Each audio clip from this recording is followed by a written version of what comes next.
Shabbat Shalom, family. Welcome to another episode of the Halelu'Yah Podcast, where we bring you the truth straight from the source. I'm Yahusha. And I'm Jael. Shabbat Shalom. So we're going into today, Genesis 7 through 9. Now, if you saw the other episodes, you saw that we started from the beginning and we learned about the creation. We learned about the creation of man and his woman.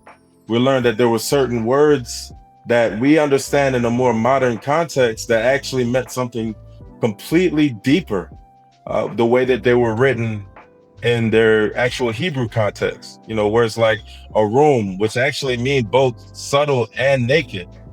And we learned that words like tov really means something like a function. So we definitely have been gaining a lot and edifying ourselves, and we hope that you all have been edified as well. Yeah, and also in the chapters after that, chapters 4 to 6, we got to know the genealogy of the line of Seth and the line of Cain. And when we put together the names of each genealogy, we saw that there was a message. So definitely there is a meaning for each name. And by putting those names together, there is something that is hidden or something that it's actually there for us to find out. And if you guys missed out on the last video, I definitely invite you to go watch it and don't miss out on what was spoken about, because it's something very, very interesting. Halelu'Yah. Yeah. So without wasting any more time, I think we could jump right into Genesis 7. Yes, we're right now getting to Noah, where we left off on the genealogy, Noah and his sons. So chapter 7. Genesis 7. And the Lord said unto Noah, Come thou and all thy house into the ark, for thee have I seen righteous before me in this generation. Of every clean beast thou shalt take to thee by sevens, the male and his female, and of beasts that are not clean by two, the male and his female. Of fowls also of the air by sevens, the male and the female, to keep seed alive upon the face of all the earth. For yet 7 days, and I will cause it to rain upon the earth 40 days and 40 nights, and every living substance that I have made will I destroy from off the face of the earth. And Noah did according unto all the Lord had commanded him. And Noah was 600 years old when the flood of the waters were upon the earth.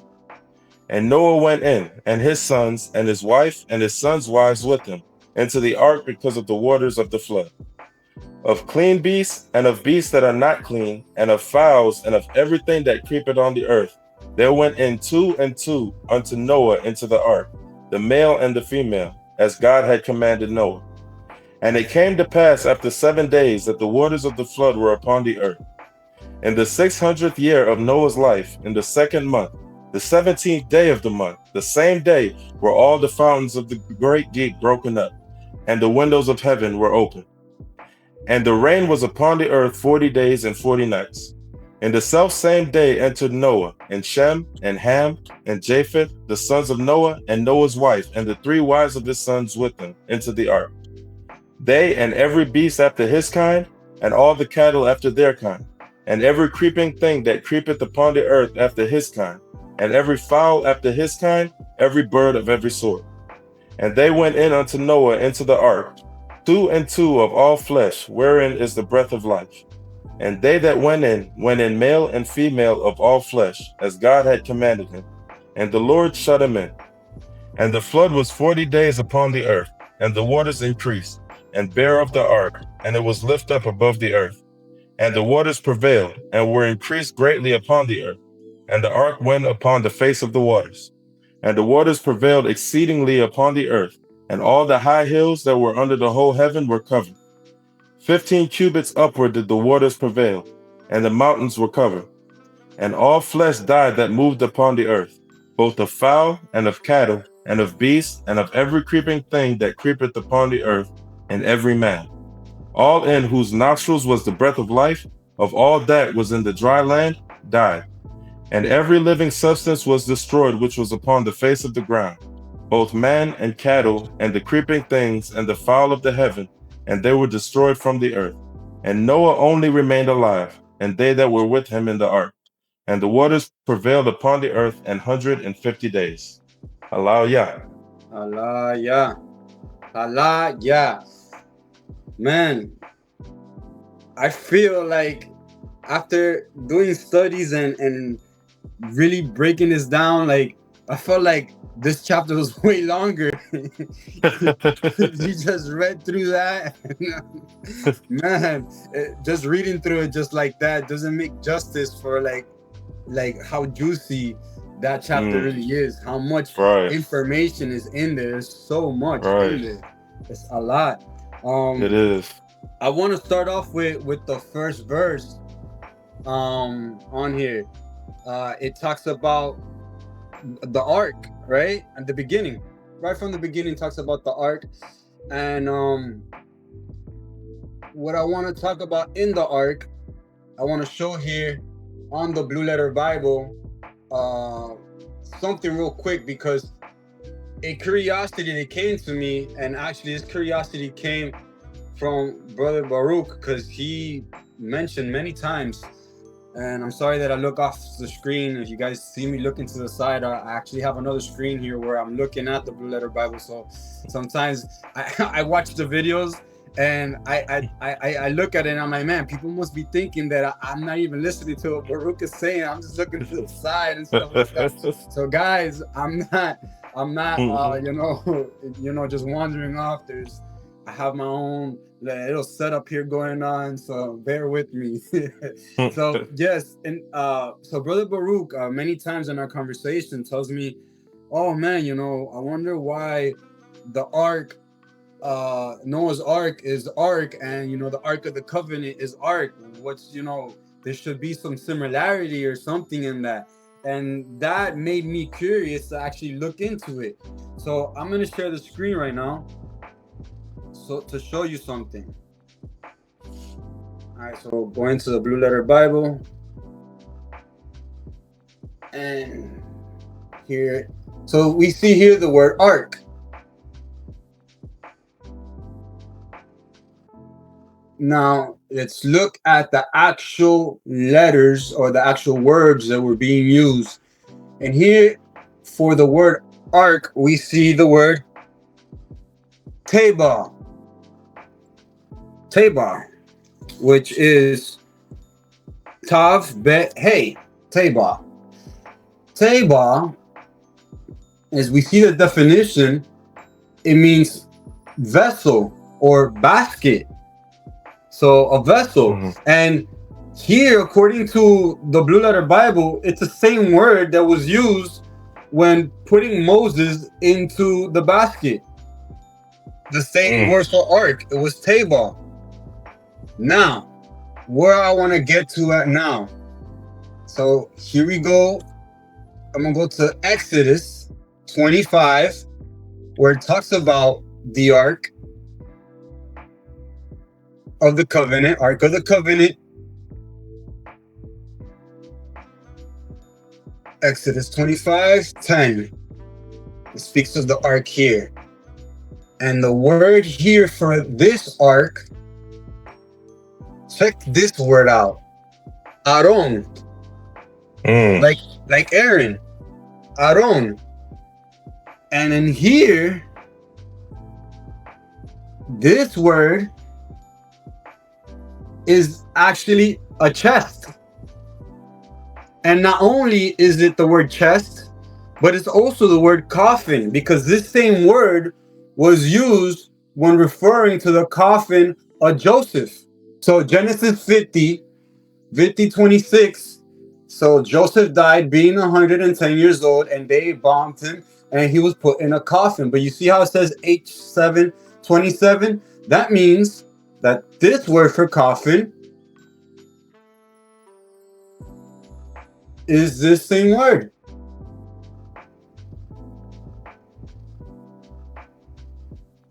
Aaron. Interesting, right? So,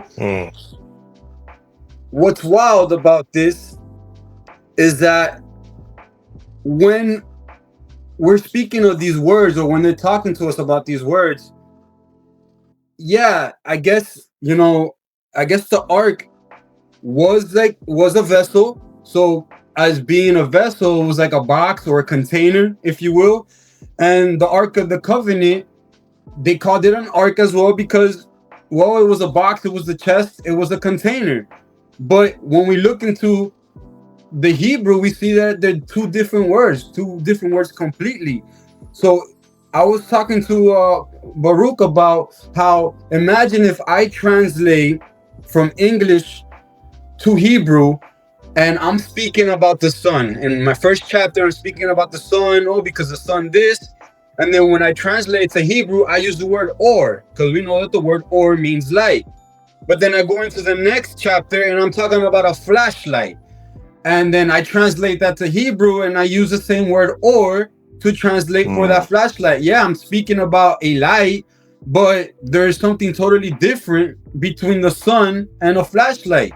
So yeah, I might be using the word or to represent it, to give meaning to what I'm trying to say, but in reality, that is lazy translation. That would be a lazy way of me translating, because I'm just trying to give the idea of it being a light.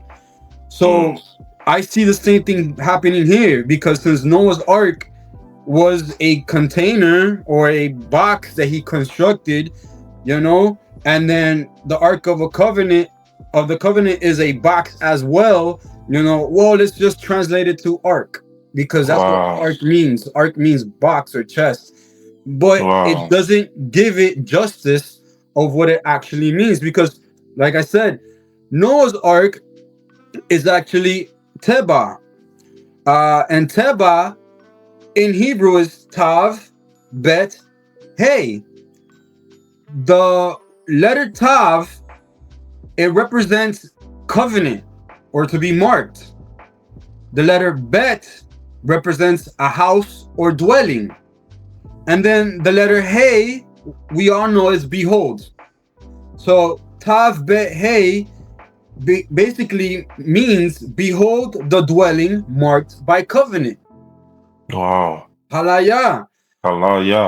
Now, it's not the same as Ark of the Covenant, where the Ark of the Covenant is actually, literally, it translates to box of the covenant, because the Ark here, Aaron, or chest of the covenant, the word is being Aaron, Aron, which is Aleph, Resh, Wow, or other people known as Vav, and Nun. Now, we know that Aleph means leader, but it means more than just leader, because Aleph actually represents Elohim himself. Aleph is the highest of leadership, because the next letter that comes after that is Resh. Resh means chief or authority.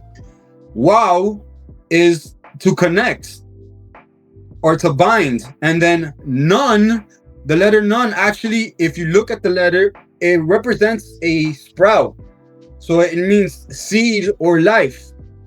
So in this sense, it's the container or a box that binds or connects Elohim's authority to his people. That's the Ark of the Covenant. Wow. And not just to his people. Remember that the letter is Nun, so it's actually the seed. To his seed. Because think about it. When they were crossing, or who got to go to the promised land? The people who got to go to the promised land were the children. It wasn't the first generation that was in the desert. So who actually took the covenant with them? The seed. So this lets us know that covenant is something that we pass down to our seed. This is This is beautiful. This is beautiful. I didn't mean to skip into Exodus, but I just wanted to make to show you how these two words are used, for the same thing, or no, for different situations, but it's the same word in English and in Spanish. Ark, and in Spanish is arca, but in Hebrew there's two different words, and once you look at the pictographs, you see that they have a deeper meaning. And Ark of the Covenant is actually marked by the covenant. And I mean, Ark of the Covenant is actually the presence. It's the actual covenant. And Noah's Ark is something that's marked by the covenant. So Mm, two different things. One thing is marked by the covenant, and one is the actual covenant. Hallelujah. wow. Allah, So yeah. I definitely wanted to say on that too. Halal, yeah, for real, because as we saw when we were looking at the names, the genealogy, and we saw that those names had specific meanings that lined up together to literally give us a message, right? But it's like I mentioned before, at the time, especially when dealing with Cain's children, it's not like they were conversing with the Most High. They were the children of Cain. So they were naming their kids as they saw fit, what Yah put on their heart to them unknowingly, I'm sure. And when you look at a scenario like this, where the translation is like, oh, well, let's just call it an ark. But when you look at the different times that ark is really used, they all line up to mean exactly the same thing. It's the source of salvation.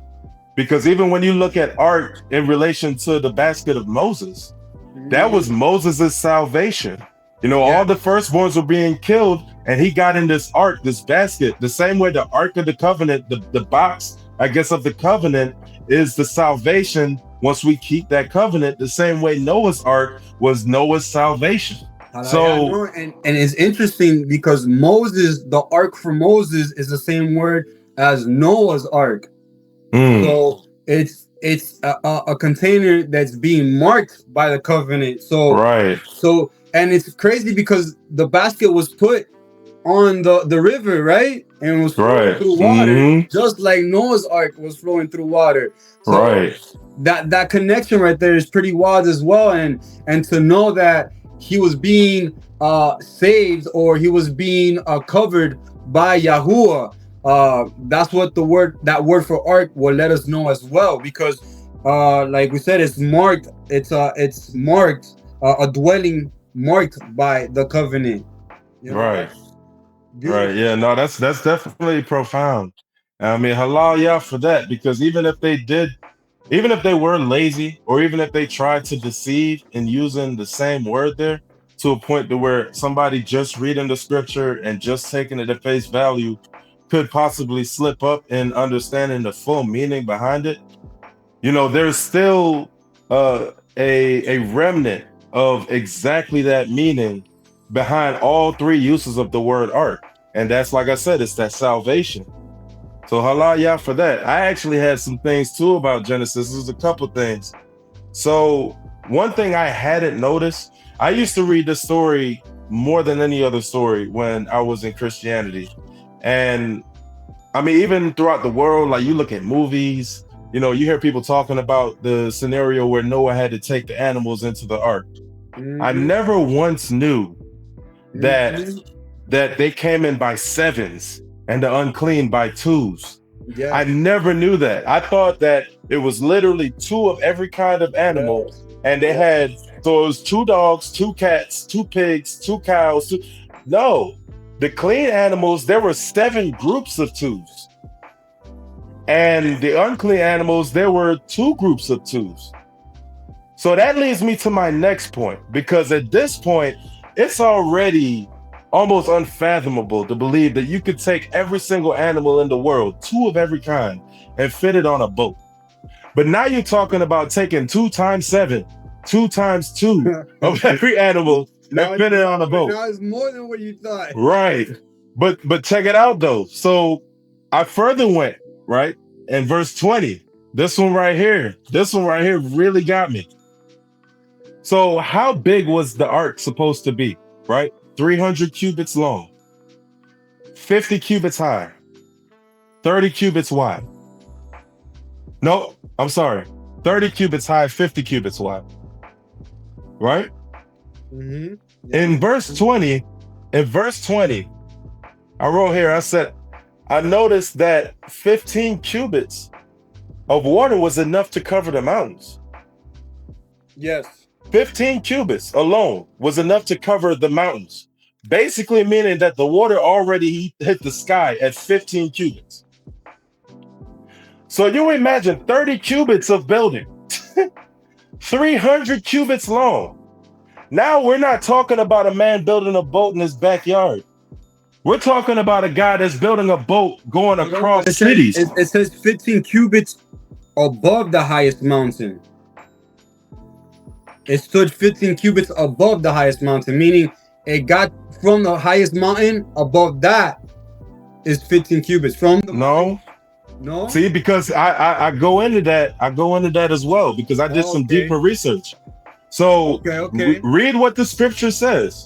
Show me. 50 I wrote down my notes wrong in here. Read what the scripture says in Genesis 7 and 20. Verse 20. Okay, verse 20. Verse 20. 15 cubits. I'm sorry. Yeah, 15 cubits upward did the waters prevail. And, Right. Okay, and the mountains were covered. Okay. Right. 15 cubits upward. It never says that the mountains were covered and then there was 15 cubits. It just says 15 cubits upward, right? No, but check me out because there's definitely people with that train of thought. So I'll just read what I wrote, right? I noticed that 15 cubits of water was enough to cover the mountains of the earth. In my understanding, 15 cubits of water, 15 cubits was enough for the water to basically reach the sky because the mountains you're talking about way up there. Noah had to build this ark 30 cubits high. That's twice the size of the covered mountains. 50 cubits wide and 300 cubits long.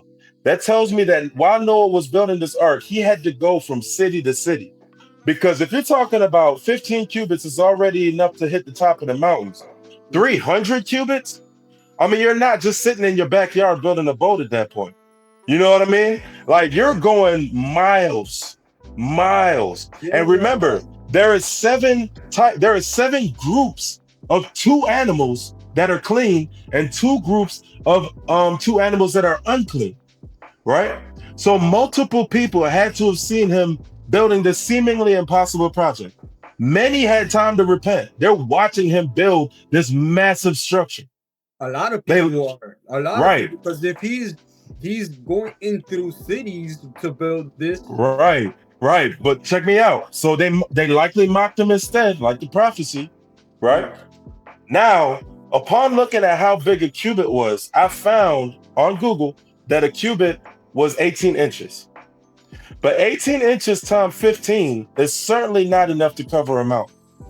A cubit is 18 what I found on Google. That's what I'm about to say. So the ark. So there are people that believe that what that scripture says is that that the water was 15 cubits higher than the mountains. There are also people that believe that scripture is saying that the ark was submersed 15 inches or 15 cubits rather within the water. But what I say is, if we let the scripture speak on its own, read it for what it says. It says that the waters rose 15 cubits upward. I read that multiple times to make sure I wasn't in error on this. And it literally says it rose 15 cubits upward. That means from the ground up, it rose 15 cubits, which tells me that there's a lie in what the modern definition of what a cubit really is. And the reason for that lie was to minimalize the grandeur feat of what was going on, right? When Noah built his ark, it was during a time that there was judgment. It was literal judgment. And the world was turning a blind eye the same way the Messiah said that in the end times it would be like the times of Noah. People are turning a blind eye, right? We're building a massive structure here. This is a mustard seed like faith, not sized, but like faith, which means we start small, but then it grows massively. So we're building a massive structure, trying to bring people into the truth, trying to bring people, and of course the gates are narrow, but the structure itself is grand because the structure is based on truth. The truth that most people elude. Yeah, so man, the highest mountain is Mount Everest, and Mount Everest is 29,000 feet. Right. And that's why I'm saying the modern definition of what you can look up as a cubit nowadays, it has been altered, had to have been, because if the word says that it rose 15 cubits, Upward it went 15 cubits. That's literally all it says. So if we're going to read everything else in the word and look at it for what it says, this is no different. 15 cubits was higher than Mount Everest. Had to have been. And when you truly look at the grandeur of what the Most High put on Noah's heart, and think about him being a regular man building a boat big enough to surpass mountains, wide enough to surpass cities, to fit the entire world of animals in that boat, right? To keep it afloat for over 150 days. I mean, it's not too hard to believe that that boat was taller than mountains. When you really look at that, especially looking at the fact that he actually captured 7 times 2 of every animal that is clean and 2 times 2 of everyone that's unclean. And check this out. Look at Genesis 7:2 to 7:2 to 3. Reread that again for me, please. All right, 1 second. Let me get to it. 7:2 to 3. Yeah. All right. Of every clean beast thou shalt take to thee by 7s, the male and his female, and of beasts that are not clean by 2, the male and his female. Of fowls also of the air by 7s. Boom. The male. That's and what I wanted to get at. Okay. The birds, all birds were by 7s. Right. So there was a set of 7 clean animals, a set of 2 unclean, and then all birds were 7. Right. And there are a lot of birds. There are a lot of types of birds. That's not even. It didn't even matter if they were clean or unclean. All birds by 7. Right. Wow. Exactly. That's crazy, right? So when you look at, that's a lot of poop, man. Yo, I know that ark was funky as heck. I know it. Yo, unless y'all was like, y'all not gonna poop this whole time. You know what? I thought about that, and I would rather be in the ark surrounded by animals with that stench of poop all over me than to be in the world. Right. Than to be absolutely. And now it's fanciness and all the stuff that the glamour that it says that it has and all that. I would rather be all up on in those animals' poops because I am in that covenant. Right. And sometimes it does feel like that. Sometimes it feels like once you start setting apart, things don't feel like how they used to feel. Sometimes you feel uncomfortable. Sometimes you feel like you're not how you used to be in the world. And right, exactly. And others start to take notice and they reinforce that idea in you. And then they treat you like you smell like all that animal. You know what's crazy though, because the fact that you said that, I mean, that's literally what we're called to do. A lot of, especially in the Christian ideal, I know I keep going back to it, but I mean, I've grown up in Christianity for so long, and the deception really has a chip on my shoulder now. Right. But a lot of people think that once you find Messiah, once you find the Most High, everything is going to get pretty. But it really, truly doesn't. Yah is with you through the storm. At the end of the day, he's not pulling you out the storm. He's going to be with you in the storm. So would you prefer to pick being in the storm without him or being in the storm with him? Because being out of the storm isn't even on the table. Unless you're working with the devil and the devil stops attacking you. That's the only way you're going to get out of the storm. But even in that, Yah has full control. So he's not going to make it easy for you. It's beautiful, man. When the word starts to really open up and speak, it's beautiful. Now, I will give a disclaimer, right? So, of course, I don't know the true value of what a cubit is. And like I said, I looked up the definition on Google. And I saw it meant 18 inches, but I also read the script that said that 15 cubits upward, the waters prevailed over the mountaintops. Yes. So that is my basis on why I feel like the world is lying about the actual value of a cubit. If there's anyone out there that knows anything more on it or has seen truth behind this, I'm more than welcome you to come on here and discuss this. Honestly, we have to know that there was a group called the Masoretes. There was a Jewish group called the Masoretes, and they reformed the Hebrew language. They even reformed what we call the Old Testament, the Tanakh. And actually, the Blue Letter Bible, what we read from here and these Hebrew scripts, that's modern Hebrew, and it's Hebrew that has been, played around with by the Masoretes, and that's why we have vowel points and words that are being used the same way, but with different vowel points. It gives it different phonetics, and then that's why we like to give it the paleo outlook, so we could look deeper into what those words mean, because a lot of these words, like we see, are being repetitive and used for different ways, but there's definitely a deeper meaning once we start looking into the paleo. So there has to be some type of mistranslation or reformation of the word cubits, because definitely it's not adding up. And I looked up on ChatGPT and I asked it about 15 cubits, and it told me that it was 22 feet. Wow. Can't be 22. There's no way. Not covering mountains is not. It just can't be. So that's crazy. That's crazy talk. So yeah, the world lies. The world really truly lies, and it's so convincing.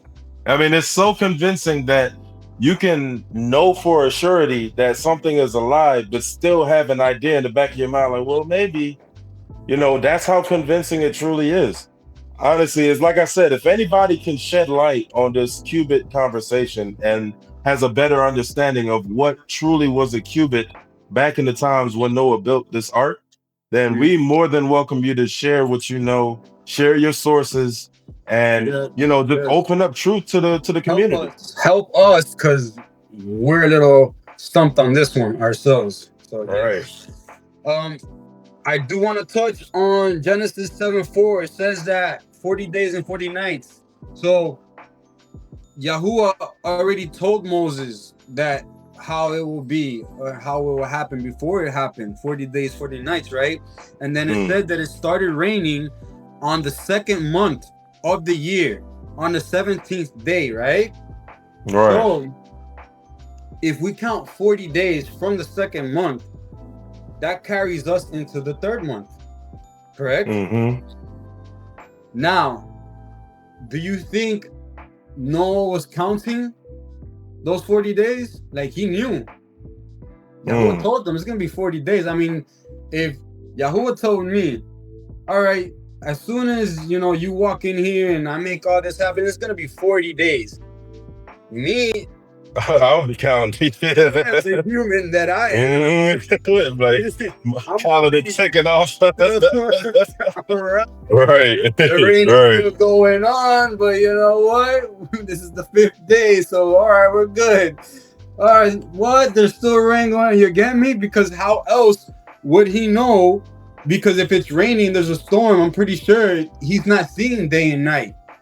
He's not seeing sunlight. If it's all cloudy, if there's a storm, it might have been the same. It might have been the same. Looked like the same thing outside, all day, every day. So he was counting his days as good as as well as he could. But what I'm trying to get at is where it says in Leviticus 23:15, we are told to count 50 days from the days of first fruit, right? So the first fruit is on the first month. If we count 50 days from the first month, 49 days, I'm sorry, not 50 days, 49 days, the 50th day is actually Shavuot. So 49 days, we're told to count 49 days, right? From the first month. Wouldn't that carries us into the third month?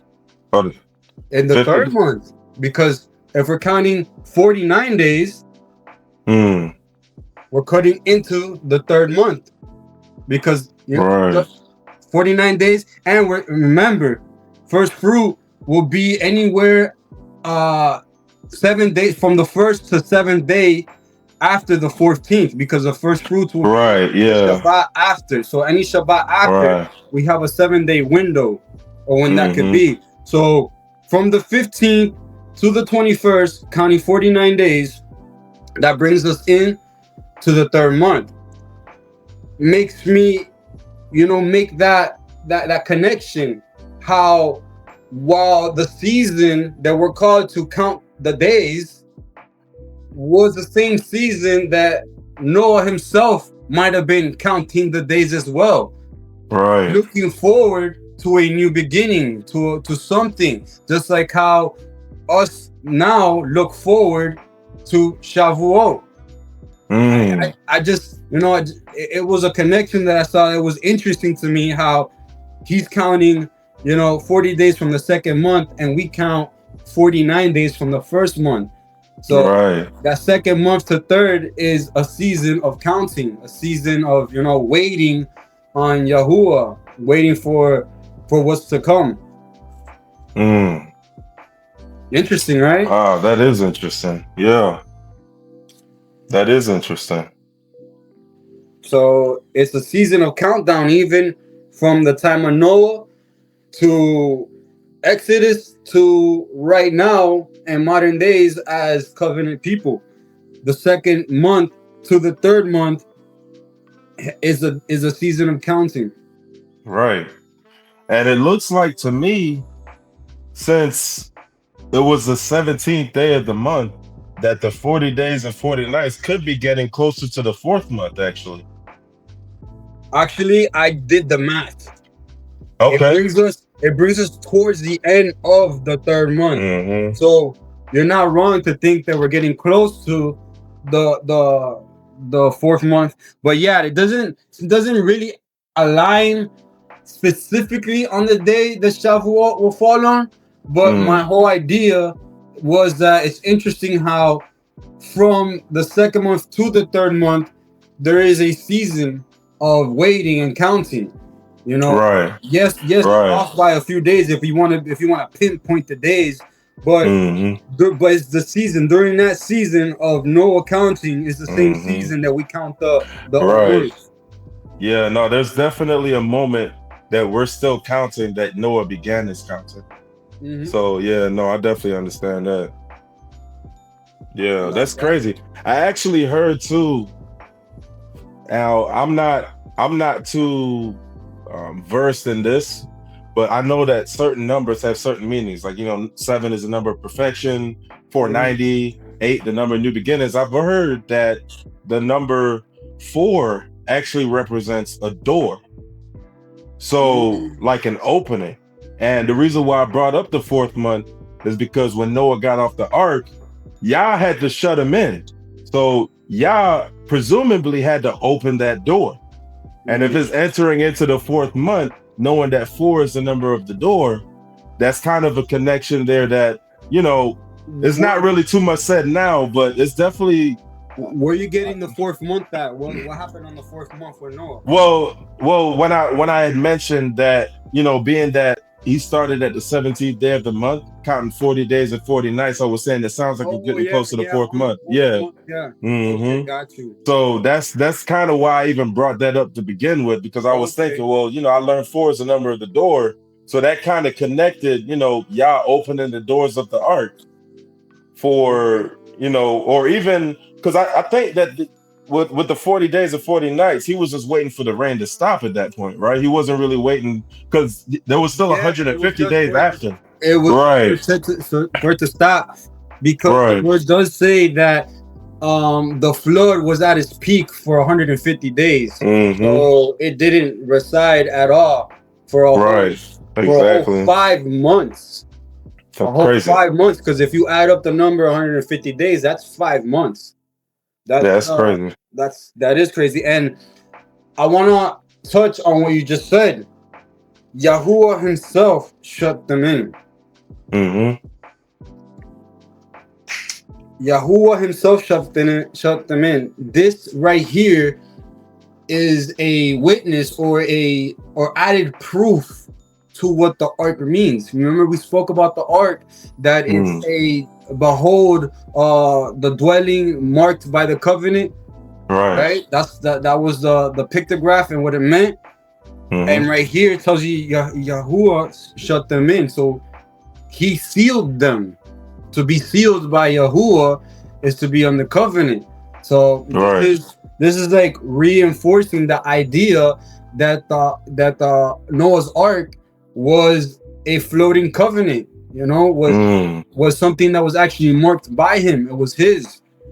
And also, I want to bring to light, because I thought about it, if Noah would have shut it himself, if he would have done it himself, and if it wasn't Yahuwah, maybe that ship would have sunken. Maybe something wrong would have happened. When it makes me think that when Yahuwah gives us a vision, when he gives us an idea, when he gives us a project to do, a lot of us forget that it was Yahuwah that gave us this idea, this project, this thing that we need to do. And then when we go ahead and start doing it, we start working on it, and we forget to allow Yahuwah put his seal on it. And then these things that we start working on that he put in our hearts, he gave us a vision, but we don't let him seal it. We put our own seal on it. We allow these projects to fail because of that, because it's our own doing. It's not Yahuwah himself putting his finger on it. And a lot of people do that. A lot of things do happen like that, where we run with these visions and we run with these ideas. We have these arcs that we build, but when that flood comes, we're the ones that close the door. And we don't let Yahuwah be the one to close the door. So it's very important here that Yahuwah be the one that shuts that door, that seals it, just to make sure that it's airtight. So when that flood comes, there's no way rain could go in through that door. So we don't sink our ships. Wow. Yeah, that's profound, man. As soon as you started talking about that, I immediately had the same exact thought.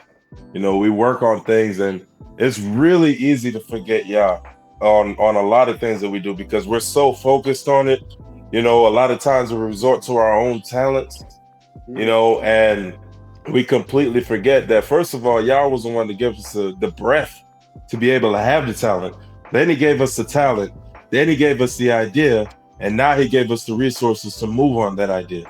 And it's important to allow Yah to, like you said, Brother Jaels, to put his finger on it, and really seal the deal on whatever it is that we're doing.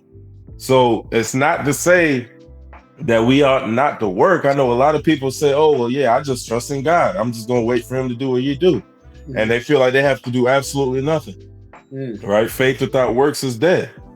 Yep. So you do have to put in the work, but in the same light, work isn't the only thing that's going to get Yah's will accomplished. It's only Yah that'll get Yah's will accomplished. And that seal is vital for that. So definitely a good point. Allah Yah. So we did mention that the earth was flooded for 150 days. That is 5 months. So if on the second month of the year, you count 150 days, that's 5 months later. What month are we on now? That's the 7th. The 7th. Right. So on the 7th month is when the water started to recede. On the 7th month is feast days. Hey, feast you days. Got it. You got it. So on the 7th month, I made that connection. I was like, wow. That is the commencement of the feast days. Yeah, it's so good, man. Yom Teruah is on the first day of the 7th month. So when I read that, it popped to me. I was like, whoa, that's crazy. On the 7th month is when the water started receding. It's like nothing just happens just to happen. Like everything is like calculated, and you can definitely see as a foreshadow. It's a foreshadow because that's when, basically when something new started, and these are the same days that Yahuwah decided to make his fall feast start on the 7th month. Wow. So, yeah. Yeah, it's so good, man. And I'll tell you why I say that. Because you and I have been talking about trying to possibly incorporate the feast days in these next couple of episodes because we are in feast season. And my response was that, we ought to keep the order going because we're going to get to those. We don't want to skip them when we get to them, but we can mention them for the audience so that everybody would know. And here we are in a completely different story, in the story of Noah, right? Where the feast days haven't even been established. And there is a connection to the feast days right then and there. Yes. That's a connection I literally just, like you saying that to me, literally just came to my mind. I did not have that sort of thought at all. So yeah, man, he would do it. He would bring it. Halelu'Yah, and it's just perfect because I think because I have my mind on the feast days is because I saw this. I think that if I would have read this at any other time, it probably wouldn't have popped up because I read this many times before. Wow. But because I'm focused on the feast days, trying to, make sure that I don't miss the new moon for Yom Teruah, that my mind is set on, the 7th month, the 7th month, the 7th month. And when I did the calculations of 150 days, I'm like, all right, 150 days is 5 months. Okay, he started on the 2nd month. 5 months, 5 plus 2 is 7. I was like, what? This happened on the, they started receding on the 7th month. Oh, how cool. On Yom Teruah. I mean, at that moment, it wasn't the feast day, but we could see it as a foreshadow, Right. How he was setting up the terrain that day is a special day, and that day definitely is a special day. Absolutely. I do want to point out to some of our audience that's watching that might not know why we're saying that this is the seasons of the feast, but we're also saying that the 7th month is the season of the feast, even though September, as we know it, is the 9th month of the year. What you have to understand is that the calendars have been changed.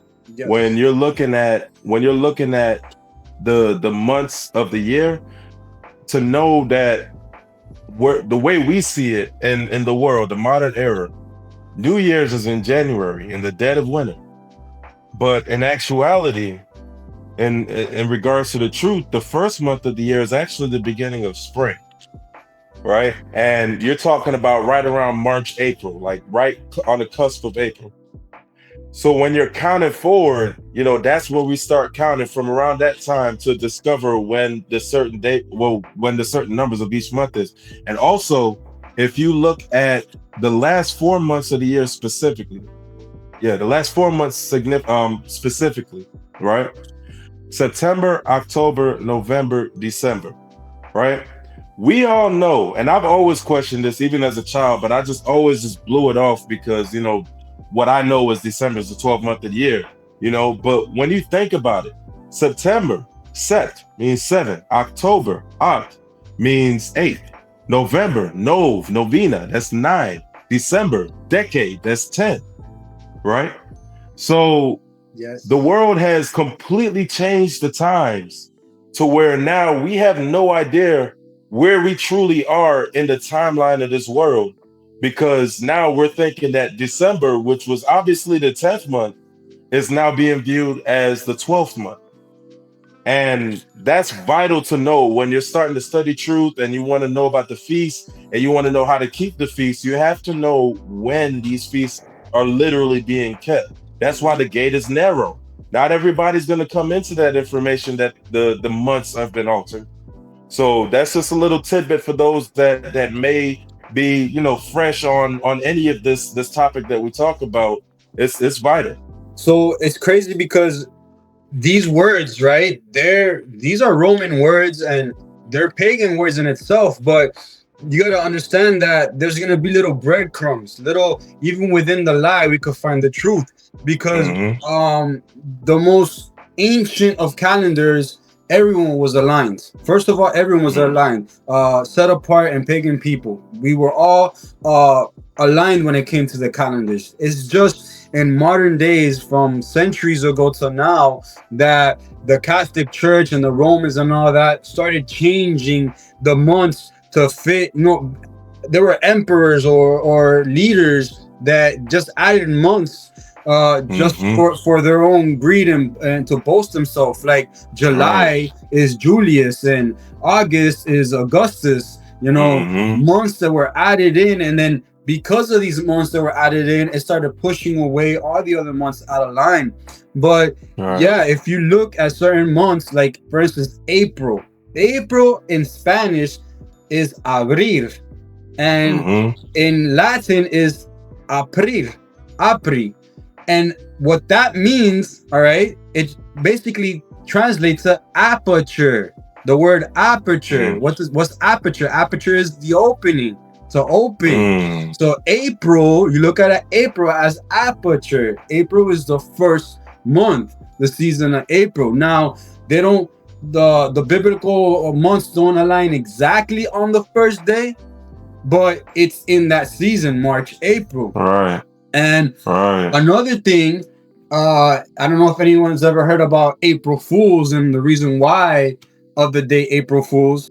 But they call it April Fools because everyone who believed that April was still the first month was called a fool because they didn't adapt to the new calendar. So when April Fools has its origin from when they switched over the calendars, you still had fools celebrating April as the first month. So the world says, or the idea of April Fools is that anyone who believes that April is the first month is a fool. So I guess I'm a fool. So in line with what Brother Jaels was saying about there being breadcrumbs, when you look at the word April, and even in Spanish, you said it was pronounced how again? April? Abril. Like to open. Right. So even aperture, right? If you look at the Hebrew word for the first month of the year, it's Abib. Abib, yes. So they literally took that word and made it that month for sure. And I mean, those are the breadcrumbs we're talking about. It's literally different things. Like the devil, he won't do anything without first showing it to you. Like when you look at movies and things and like stuff like The Simpsons, like a lot of people look at The Simpsons, and I was guilty of this too, and they would say, "Oh, The Simpsons, they're a prophetic show. They saw that such and such was going to win the election. They saw that the Twin Towers was going to get hit." But these are things that the powers that be already know is going to happen. And these shows, they bring it out in their entertainment so that people will be desensitized to when it actually happens, or they can look at the show as a source of how they get their information, for the real craziness. But really, it's not prophecy or it's not prophetic what they're doing. They literally know what's going on. So they put it out there before it even happens. I mean, how many shows, like remember iRobot, that came out back in like 2000 and what, like 11 or something, like not even then, like before that. And it was about Terminator, exactly, The Matrix. These are all things that are literally, we're being told what's going on before we actually see it. So, when you look at the months, like I said, September, October, November, December, even though we've learned our whole lives that those are the 9th, 10th, 11th, and 12th months, they're actually the 8, 9, 10, 11, or I'm sorry, 8, 9, 10. 7, 8, 9, 10. 7, 8, 9, 10. Yeah, they're actually the 7th, 8th, 9th, and 10th month of the year, and they kept those names there as a breadcrumb. So you just got to do a little digging, and you will find what people are saying or calling crazy is actually a lot more sensible than you think. But the enemy takes a lot. The enemy makes a counterfeit of the truth. Always. Even something as simple as the alphabet. The alphabet, if you look at it, or even the name the alphabet, in Hebrew is Aleph Bet, because of Aleph being A and Bet, being the B. Aleph Bet. Alphabet comes from the Hebrew language. Aleph Bet. You look at the A is the Aleph, just upside down, because the Hebrew A, you will consider it to be upside down to us, but in reality, the modern day A is the upside down one, and the modern B is just very similar to the Bet. So a lot of things trace back to its origin, which is Hebrew. Hebrew is the originator of everything, actually, in reality. Right. Halelu'Yah. Right. Halelu'Yah. All right, brother. So are we going to get to the second chapter? Yes, I think we're ready to move on to chapter 8. This is Genesis chapter 8. And God remembered Noah and every living thing and all the cattle that was with him in the ark. And God made a wind to pass over the earth, and the waters assuaged. The fountains also of the deep and the windows of heaven were stopped, and the rain from heaven was restrained. And the waters returned from off the earth continually. And after the end of the 150 days, the waters were abated. And the ark rested in the 7th month, on the 17th day of the month, upon the mountains of Ararat. And the waters decreased continually until the 10th month. In the 10th month, on the 1st day of the month, were the tops of the mountains seen. And it came to pass at the end of 40 days that Noah opened the ark, the window of the ark which he had made.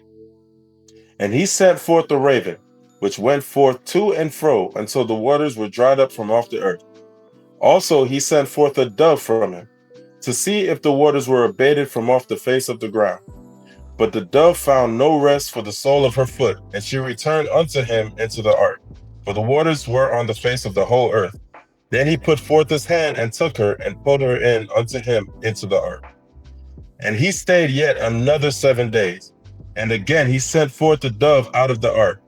And the dove came in to him in the evening, and lo, in her mouth was an olive leaf plucked off. So Noah knew that the waters were abated from off the earth. And he stayed yet another 7 days, and sent forth the dove, which returned not again unto him any more. And it came to pass in the 601st year, in the 1st month, the 1st day of the month, the waters were dried up from off the earth. And Noah removed the covering of the ark, and looked, and behold, the face of the ground was dry. And in the 2nd month, on the 7th and 20th day of the month, was the earth dried. And God spake unto Noah, saying, Go forth of the ark, thou and thy wife, and thy sons wives with thee. Bring forth with thee every living thing that is with thee, of all flesh, both of fowl and of cattle, and of every creeping thing that creepeth upon the earth, that they may breed abundantly in the earth, and be fruitful and multiply upon the earth. And Noah went forth, and his sons, and his wife, and his sons' wives with him. Every beast, every creeping thing, and every fowl, and whatsoever creepeth upon the earth after their kinds, went forth out of the ark. And Noah builded an altar unto the Lord, and took of every clean beast, and of every clean fowl, and offered burnt offerings on the altar. And the Lord smelled a sweet savor. And the Lord said in his heart, I will not again curse the ground any more for man's sake, for the imagination of man's heart is evil from his youth. Neither will I again smite any more every living thing as I have done. While the earth remaineth, seed time and harvest, and cold and heat, and summer and winter, and day and night shall not cease. Hallelujah. Halelu'Yah. All right. So I'm glad you read this chapter because I would have definitely murdered the word that you said that I don't even think I could say it right. What do you say? Ass wave? Because yeah, this word right here, I would have murdered it completely. I thought that word was said another way. Definitely would have murdered it. I'm glad you read this. That is hilarious. Yeah, the price of a donkey is what I would have said. The price of a donkey. Oh my gosh. Okay. Oh man. That is funny. But what is interesting that word right there, all right, that word in Hebrew, the word being used is shakak, which is shin, kaf, and kaf. So double kaf. And we know that shin means to destroy or some teeth, but it also means to press down, right? And kaf is palm. So when it said that the waters did that, the waters were that assuaged. Thank you for teaching me a new word. So Yahuwah actually pressed it down, and twice. That's what I keep from this. Like, pressed it until it was completely down. I'm glad I didn't know the word, because it caused me to look it up, because I clearly didn't know it. And so as I looked it up, I saw that word, and it was interesting to me because it's, to press down and double palm. So, that was interesting to me. So one thing I saw in Genesis 8, actually it was a couple of things. So I don't know why I decided to look these words up, but I felt like they were significant. So in verse 1, it says that Yah remembered Noah and the animals. And, in a modern sense, self-explanatory, right? I mean, Yah remembered them. He thought of them, but I couldn't help but think to remember something would imply that he forgot about him in the first place.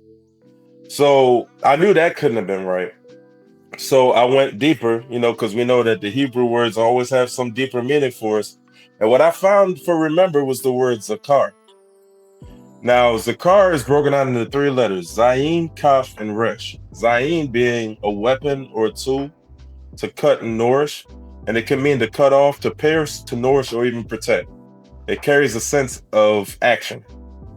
Kaf is a palm, it's an open hand, and it symbolizes to give, allow, cover, bend, or tame, and it represents the ability to contain or to hold something. And resh is the pictograph of a head, meaning the chief, the first top leader or man, and it can point to thoughts, what's foremost on the mind. So together, remember, or zakar rather, in this sense, can mean literally to pierce into the hand of the head, which is a way of saying to keep something at the forefront of the mind, holding it firmly. It's not just recalling mentally, right? It's not just recalling mentally, but it's bringing into action what is remembered. When Yah remembers, he acts on his remembrance. So this, what I was thinking, can be brought to the 10 Commandments, specifically the 4th commandment, where he says to remember the Sabbath day, right? A lot of people can hear that and say, oh, well, he just said to remember the Sabbath day, right? But no, remembering is much more than just bringing it into mind. Remembering is actually acting out on it, right? If I remember that my son has a football game, but I don't go to that, to him, it's like I didn't remember, right? There was no action behind that. But if I remember it and I act on it, I actually go to that game. Now he knows I remembered his game, So as it relates, like I said, to the Sabbath, it means more than recalling the Sabbath, but rather acting on the remembrance of the Sabbath, meaning no work, no cooking, no buying and selling, and focusing on the will of Yah, right? It's much more tangible than a modern definition of just remembering something and leaving it as a memory. So that was that word. I don't know if you wanted to say something on that. Can you, because I was thinking of something, but I want you to let me hear that definition you had again. I'm sorry. Okay. So to pierce into the hand of the head. So the overall. To pierce into the hand of the head? Yes. Okay. Because for some reason, what I got from that, what I was thinking is to keep it in the forefront, to keep it, not in the hand, yeah, just in the forefront, not something that you're looking for it in your mind to remember it, like, oh, aha, I remembered. But I feel like to prioritize, right, to keep it in your forefront of your mind, that's what I get from it, or what I got while you were saying that. So yeah, and that's exactly what it is. Yeah, I mean, it's much more, like you said, it's more than just, oh, I'm trying to search for this information on my mind. Oh, boom, aha, I remember it. It's legitimately keeping it as a priority, like you said, and acting on that priority. So when he says remember the Sabbath, he's telling us to prioritize the Sabbath, because we all know that the Sabbath day is one of the most important. It's a feast day in itself. It's our weekly feast. It's our day of rest. Forefront of our minds from the first day to know that I need to make the first to sixth day accounted for and do all I can, because on the seventh day I gotta rest. So the seventh day is not just remember it, but I guess also in what I just said is keep it in the forefront throughout the whole week, that every day you do is a productivity or a beneficial to get towards the seventh day, and not just the sixth day being preparation, but every day being in preparation of the preparation of the preparation, keeping in the forefront that you are going to have a Shabbat. Right. And you better get your stuff done before Shabbat hits. It's one day out the week. So as inconvenient as some people might feel that don't want to keep that law, it's one day out the week. There are 6 other days that you're at mercy to do whatever it is you need to get done. That one day out of the week isn't going to change anything. If you feel like that one day out of the week is the only day that would be required for you to get the things that you need done, that's the enemy talk. That's the worldly ideals. Oh, we got to clean our house every Saturday. We got to do house cleaning. That's how I grew up. Every Saturday I was to clean the bathroom, and it's like that housework and all that. We're supposed to be resting from all of that. Resting. And then throughout the week is keeping Shabbat in mind. In mind. Be ready for it. Halelu'Yah. Right. Halelu'Yah. That's a good point on that word, remember. Wow. That's really Halelu'Yah. And this next word, you're going to like this one. What verse? So this one is in verse 21. It's the word smell. I literally read that verse. And I was like, man, I got to look this one up. And I don't know what made me think that short of the spirit. I mean, our minds are connected to the spirit. So whether you're getting good thoughts or bad thoughts, they're all spirits. Obviously, this is the sacrifice, right? The word smell is being used in context with sacrifice. In context with the sacrifice. So I'll go ahead and read that scripture. Okay. So verse 21. Chapter 8, verse 21. Okay. And the Lord smelled a sweet savor. And the Lord said in his heart, I will not again curse the ground any more for man's sake. For the imagination of man's heart is evil from his youth. Neither will I again smite any more every living thing as I have done. Hallelujah. So I looked up smell and the paleo in its original paleo form. The word smell in Hebrew is raya. That's resh, yod, and het. Resh, as we know, is a pictograph of a head, meaning the chief, the first, the top leader, and the man ain't to point to thoughts, what's most foremost in the mind. Yod is a pictograph of a hand or an arm, meaning to do, to work, accomplish, and it also means power. And it suggests an active involvement. And het is a fence, a wall, a separation, and a boundary. It means to separate, protect, or an inner place. And it symbolizes what is inside and what can be contained. So together, this can mean what enters into the head through action and passes inside. In other words, smelling is like drawing something inward and letting it influence the inner self. If the sacrifice was pleasing to Yah, he was drawing in the pleasing nature of a sacrifice that was truly giving him more than the bare minimum. And it was what he was willing to accept. Now, where this matters, interestingly enough, is that the word raya also shares the same root word for the word ruach, which means spirit. Because that's what's going in my mind. It means spirit. And in the Hebrew, culture, I'm gonna let you get to. I knew you was gonna like this one. So in the Hebrew culture, right? I didn't even know, but you don't even know why I like it. That's the thing. Watch. Wait. That's crazy. So in the Hebrew culture, right, smelling was more than a physical sense. It was also perceiving with the spirit. So if you can imagine today, right, certain smells, they emit certain emotions. If it smells good in a room, your spirits usually get lifted. You walk into a bathroom hoping that it don't stink, but you walk in there and it smells like straight Febreze, you're gonna be happy, you're gonna be glad, right? Or if you smell something, this one right here was really what hit me, right? If you smell something that reminds you of your past, right? So when I was growing up, my aunt used to always have eucalyptus flowers. Like every time I went over there, it was straight eucalyptus. And I grew to love that smell. Like I absolutely love the smell of eucalyptus. And every time I walk in a store or every time I walk in somebody's apartment or wherever I'm at, if they have eucalyptus and I smell that, it instantly brings me back to my childhood and instantly brings me a sense of nostalgia, right? If you smell something really bad, it can really mess your mood up. If you don't want to be talking to somebody that's got that body odor or that breath stinking, you know what I mean? And it messes with your spirit, right? These are all physical manifestations of the spirit on the inside, right? Your spirit doesn't want to be around a bad smell. It wants to be around a good smell.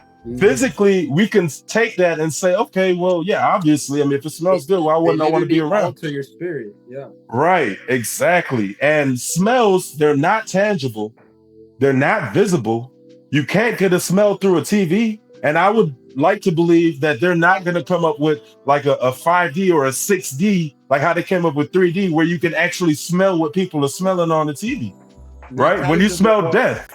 But it creates or it influences your experience. You gain an experience out of it. Right. If you smell death, right? I remember one time I was in my car, this was a while back, and we had bought some groceries. And I guess we forgot the chicken in the car. So over time, my car started to smell like rotting flesh. And it was like, what the heck is that smell? And I'm sitting there spraying the car. I'm thinking maybe it's my feet. I'm like, I don't know what the heck it could be.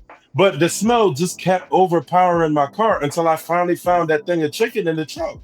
And it was like, wow, that's crazy how, it just completely, like, as I'm driving, I was not feeling, driving where I was going because of that smell. But you could smell what death really truly smells like. Death has a smell. And that right there is just more proof that smelling is more spiritually influenced than just the physical action of sniffing something. Yes. So the thing is how it connects to Ruach, because the thing is I looked up a word myself, which brought me to the word Ruach, which brought me to the root word Riyah. So that's why I got excited, because oh man, I was studying a total different verse, but I got to that same root word. And when you smell, right? When you breathe, you have to breathe in. As you breathe in, you smell as well. So that's why to smell and breath is just like to breathe. It's breath. It's part of your breathing system to smell. Right. So that's why not only your breath but your smell both have to do with the Ruach. Right. And it's literally the breath of life. Like even if you're in a stinking room and you try to not breathe right through your nose, but you want to breathe through your mouth, you can sort of taste that smell. Like it like that smell is getting in you no matter what. Yeah. So whatever is in that room that's emitting that scent is literally a spirit in that. It's crazy. And honestly, in order for you to blow your breath, what do you have to do? You got to breathe in. So when Yahuwah breath, spirit into the world, what I'm pretty sure he had to breathe in first in order to, you get me? So it is part of the system of breath, and has everything to do with Ruach, of course. And this is what had me study that, which was verse 1. And here it says that God made a wind to pass over the earth. And I found that very interesting. When we look up the word wind, the word that is being used here in the Hebrew is Ruach. Ruach, right? Now, check this out. What did he do on the very first verse of Genesis? The second verse, actually. The first So thing he he said, did. let there be light. And then the second says that his spirit walked upon the face of the waters. Right? Right. That was the first creation. With Noah, there's a second creation happening, right? Right. And even on the second creation, his spirit walked past. Oh, it says over here, God made a wind to pass over the earth and the waters. So just like in the beginning, where his spirit walked on the face of the waters, right here we're seeing a recreation. And as the recreation is happening, he is blowing his ruach upon the earth, just like on the first creation. Wow. Yeah, that's profound, man. And that even leads me to bring to memory the Messiah and how he walked on the waters. You know, and it's just a connection there, because we know that the word of Yah, or the Messiah rather, is the word of Yah made flesh. So with this same spirit that he used to create the light, to bring the wind over the earth, and to walk on the face of the waters, that's the same spirit Messiah had in him the whole time, walking on the face of the waters. It's crazy. That Yahusha was like, "Hey man, look at me. What does this look like? Don't this look like what the spirit did? You know, exactly. Exactly. Right. But the beautiful thing is when Peter started to walk on the water, you know, and Peter is just a regular human being. That means that the spirit of Yah can affect every one of us. I mean, the Messiah himself. We could catch the ruach. Right. And ourselves as well walk over the water. Right. Absolutely. But then absolutely. Yeah. No, and Allah, yeah, man, that smell, that really, because you see it often, right? So every time, if you're watching this video, every time you're reading the word, and especially when you start to get into, you know, Exodus and Leviticus, and you're starting to see these sacrifices being made, and you watch Yahuwah smelling that sweet savor, you know, just understand that it's a true connection being made there. You know, like imagine you're at a cookout, right? And you know your uncle is the best cook in the family. And you see your uncle standing at that dang stove or at that grill, and you know it's about to be lit. And you end up starting to smell it, right? When the moment you start smelling that food, what's the first thing you do? You go over to your uncle, you're like, yo, man, that's smelling pretty good. You're making that connection, right? Yah is making a connection with us by smelling our sacrifices. You know, at that time, he's making that connection with his people. It's a true connection. Like you're giving me something good to smell right now. It's crazy. So there's this show called Ghosts, right? I don't know if any of you are familiar with it, but of course, you know, it's a show completely imbued with the world, but it's a comedy show. It's not really like a horror or anything. Basically, the premise of this show is there's a couple that moves into a big mansion. Apparently the woman, her mom or her grandma or something died and left her that house, that estate. And she had a near-death experience, and there were ghosts living in the house.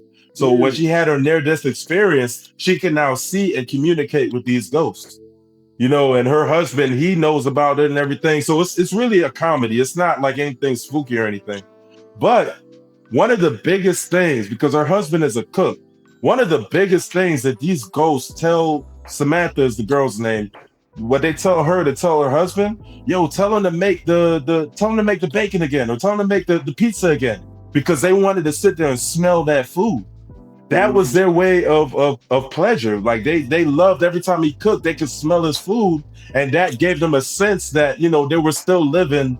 You know, they were still living, basically. It gave them a living experience. Exactly. And I thought that was so funny when I first saw it, because immediately I thought about how Yah smells the savor of the sacrifice. But when I went again and read it in the word again, and that and I started to think about the show, it was like really where I drew the connection. Like, wow, that's literally like what they were trying to show.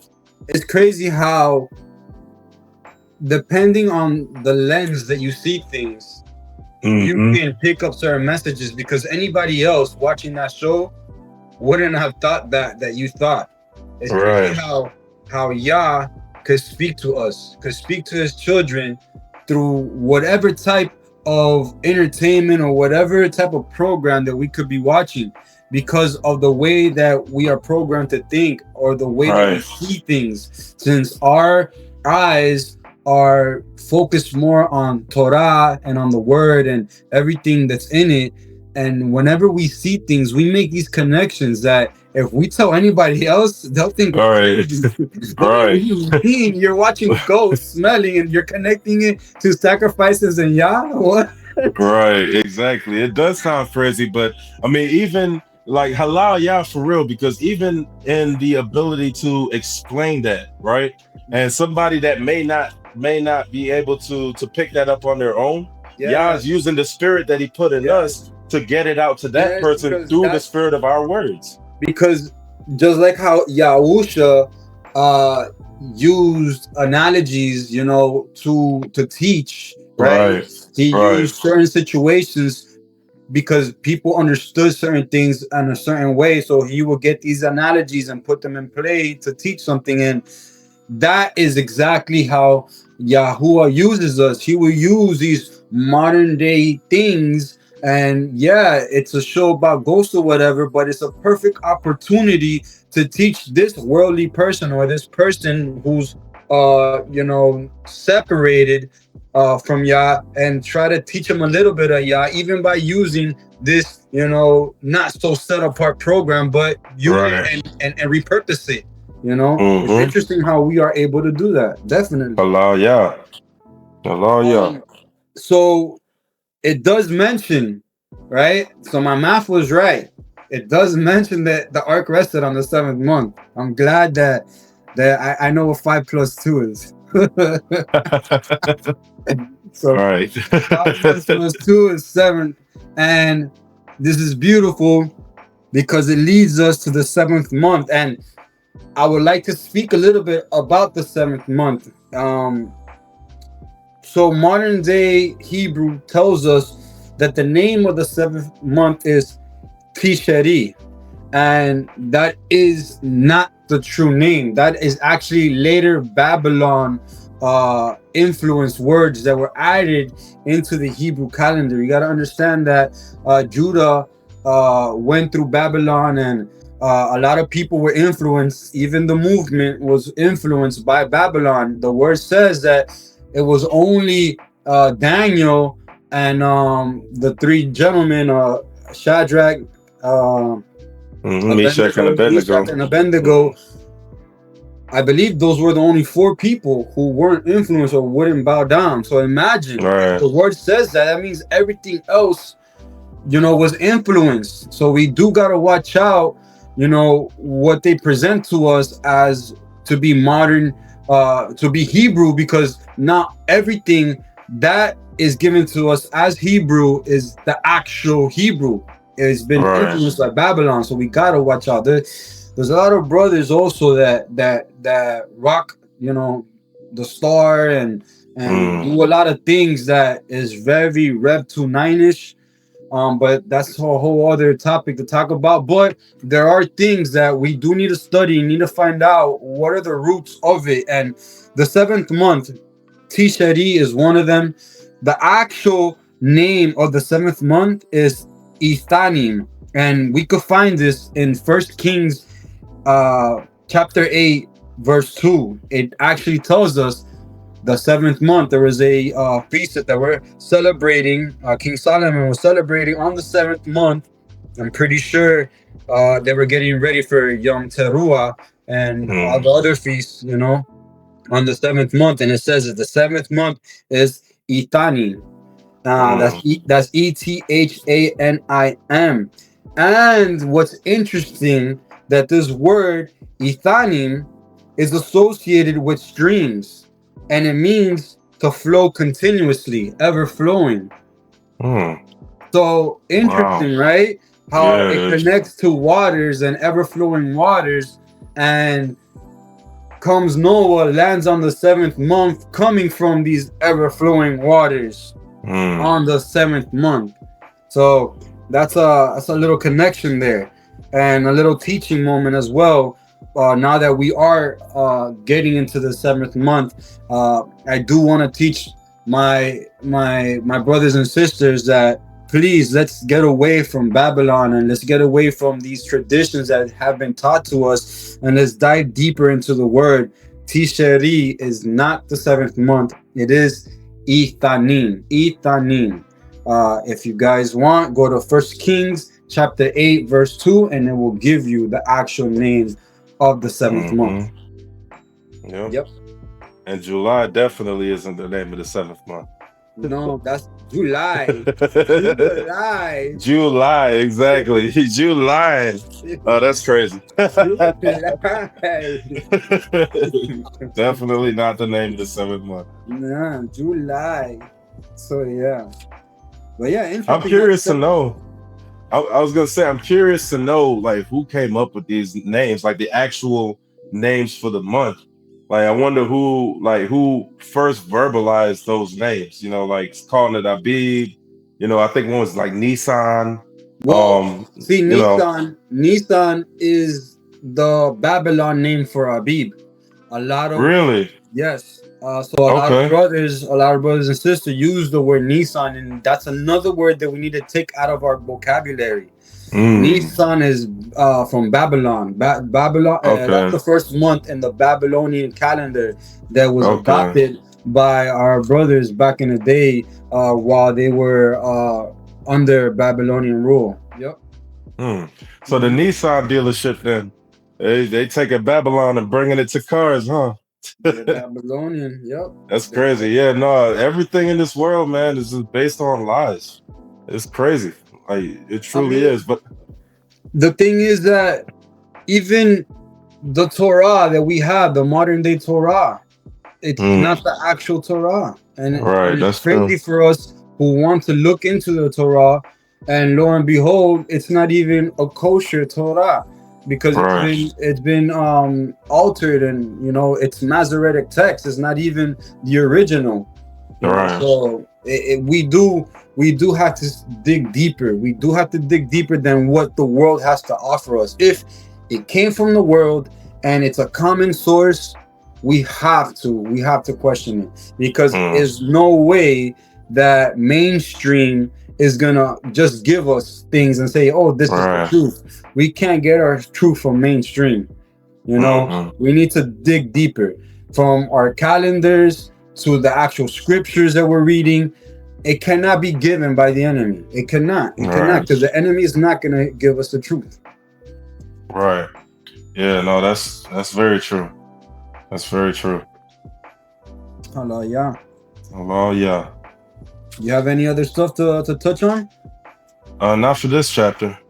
All right.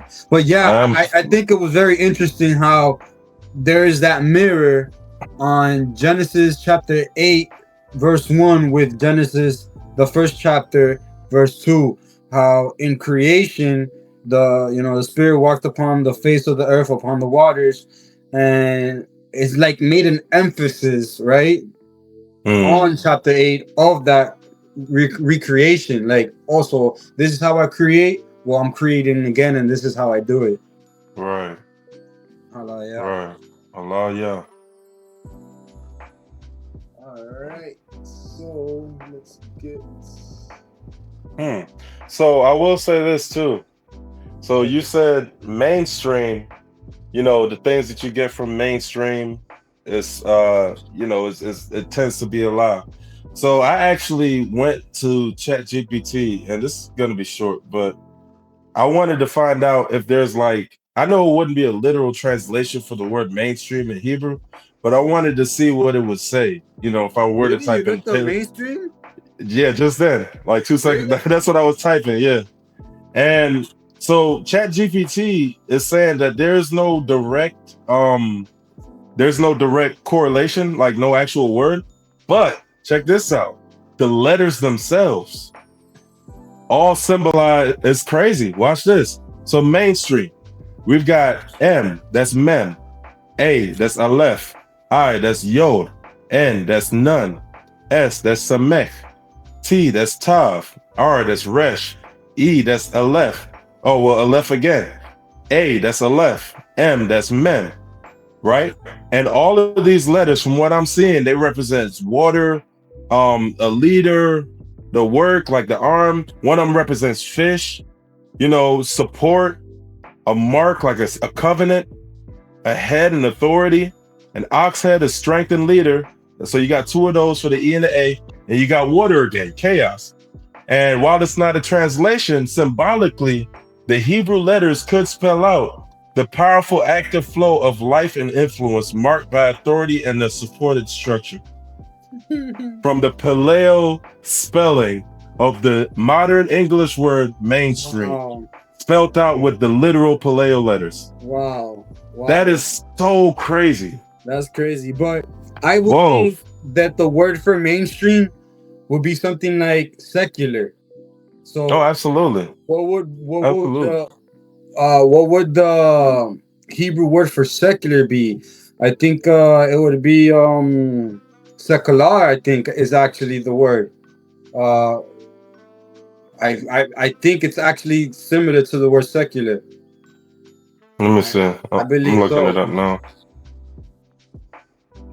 So secular. The transliteration is saying that it's Kiloni. Kiloni? Yeah, Kiloni is a transliteration, and it's spelled out Chet, Yod, Lamed, Vav, Non, Nun, and Yod. So Kiloni, or Kiloni, I guess. That's an actual Hebrew word? Yeah. Okay. What's the meaning of it? For secular. So, I'm not going to go through all the letters, but basically what it's saying here is a separated action from guidance connected to worldly life and personal works. Or it's saying one whose actions are separated from spiritual authority, but still active in the world. It's Kiloni. Gotcha. Yeah, so definitely something I'm gonna do some homework on, because what really got me was the fact that mainstream isn't a word translated at all. But if you spell the literal way, mainstream, if you spell it literally with the Hebrew letters, the symbols of those letters still paint the picture of what the mainstream actually is today. And that is, the flow of influence from the authority. That was mind blowing to me, honestly, because I'm not expecting to type in mainstream and get the actual definition of mainstream at all. That's wild. It is. Imagine if we knew by heart, because I'm actually getting it. The more that we do studies and stuff, I'm starting to pick up letters, and because of picking up the letters, I can now look at Hebrew words and maybe not read it out, but I know what the letters are, and I'm knowing what the meanings of the letters are. But imagine if we could fully comprehend that to the point that we look at any word and any way that is constructed and transliterate that into the Hebrew pictograph and already find the meaning to it just by looking at the word. Wow. That's a goal. That's a definite goal. That'd be cool. Imagine the discernment that we could start picking up. Right. Just by looking at things and reading it, with an Hebrew outlook. Right. It's crazy you said that. So my wife, we have this little table set up here, and on the very top of everything, it's like a Vogue book sort of decoration. And as you were saying that, I was like looking at the word Vogue. It's like, I'll be able to discover what the heck Vogue is saying. It was just funny. I was like, yeah, man, that's true. If you could read a word, wouldn't that be Vav because of the O as well? So or that'd be Vav, Gimel, and Ayin, right? No, with the E, yeah. Well, there's a U too, but they didn't have a U. It's Vav. V-O-U, all that is Vav. Because remember, in the name Yahuwah, we get that U from the Vav. Right. So so Vogue is V-O-G-E, right? Or U-E? V-O-G-U-E. V-O-G-U-E. So that's Vav, Vav, Gimel, Vav, E. Bro, there's a lot of connections there. Right. There's three Vavs in that word alone. Right. Yeah. And Hey, maybe you know what's crazy? Wow. Watch out with that. Because Vav is the sixth letter. You got 3 6s in there. Oh, man. Dude. Yo, that was just me looking at this vanity right here, and then boom, there it is. Like, that's crazy though, because it's like there's no coincidences. I truly firmly believe that having the faith of a mustard seed means knowing that there is no such thing as coincidence. And the fact that you just pointed that out, hidden in an English word. There's 3 6s in there. That's crazy. That's crazy. Go burn that book, brother. I'm not touching that thing. She will literally rip my head off. I'm not touching that thing at all. That is crazy though. That's very crazy. All right, so let's get to the next chapter. Oh yeah. Yeah, let's go ahead and we're gonna bring this one home. It's Genesis chapter 9. And God blessed Noah and his sons and said unto them, Be fruitful and multiply and replenish the earth. And the fear of you and the dread of you shall be upon every beast of the earth, and upon every fowl of the air, upon all that moveth upon the earth, and upon all the fishes of the sea. Into your hands they are delivered. Every moving thing that liveth shall be meat for you. Even as the green herb have I given you all things. But flesh with the life thereof, which is the blood thereof, shall ye not eat. And surely your blood of your lives will I require. At the hand of every beast will I require it, and at the hand of man, at the hand of every man's brother will I require the life of man. Whoso sheddeth man's blood, by man shall his blood be shed. For in the image of God made he man. And you, be ye fruitful and multiply, bring forth abundantly in the earth, and multiply therein. And God spake unto Noah and to his sons, saying, And I, behold, I establish my covenant with you, and with your seed after you, and with every living creature that is with you, of the fowl, of the cattle, and of every beast of the earth with you, from all that go out of the ark to every beast of the earth. And I will establish my covenant with you. Neither shall all flesh be cut off any more by the waters of a flood. Neither shall there any more be a flood to destroy the earth. And God said, This is the token of the covenant which I make between me and you and every living creature that is with you for perpetual generations. I do set my bow in the cloud, and it shall be for a token of a covenant between me and the earth. And it shall come to pass when I bring a cloud over the earth, that the bow shall be seen in the cloud. And I will remember my covenant, which is between me and you and every living creature of all flesh. And the waters shall no more become a flood to destroy all flesh. And the bow shall be in the cloud, and I will look upon it, that I may remember the everlasting covenant between God and every living creature of all flesh that is upon the earth. And God said unto Noah, This is the token of the covenant, which I have established between me and all flesh that is upon the earth. And the sons of Noah that went forth of the ark were Shem, and Ham, and Japheth. And Ham is the father of Canaan. These are the 3 sons of Noah, and of them was the whole earth overspread. And Noah began to be an husbandman, and he planted a vineyard. And he drank of the wine, and was drunken, and he was uncovered within his tent. And Ham, the father of Canaan, saw the nakedness of his father, and told his 2 brethren without. And Shem and Japheth took a garment, and laid it upon their shoulders, and went backward, and covered the nakedness of their father. And their faces were backward, and they saw not their father's nakedness. And Noah awoke from his wine, and knew what his younger son had done to him. And he said, Cursed be Canaan, a servant of servants shall he be unto his brethren. And he said, Blessed be the Lord God of Shem, and Canaan shall be his servant. And God shall enlarge Japheth, and he shall dwell in the tents of Shem, and Canaan shall be his servant. And Noah lived after the flood 350 years, and all the days of Noah were 950 years, and he died. Halelu'Yah. Halelu'Yah. Halelu'Yah. So, man, there's a lot there. There's a whole lot. There is a lot. A whole lot. There's even so much that there's things that, man, you know what I just noticed also? I didn't I had notes on chapter 8 that I still had and I didn't even touch on. But hey, we're on chapter 9. Is Yah's will.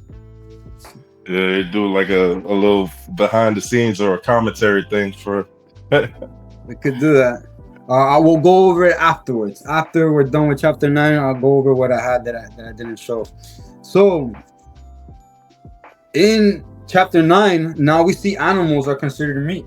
Before, since the beginning we were reading, it was always vegetation that was appointed as food, and now we see that animals are now considered meat. But there is a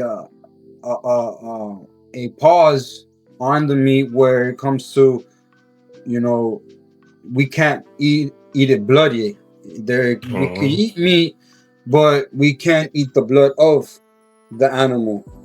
All right. So, because it is the life. It is the life source.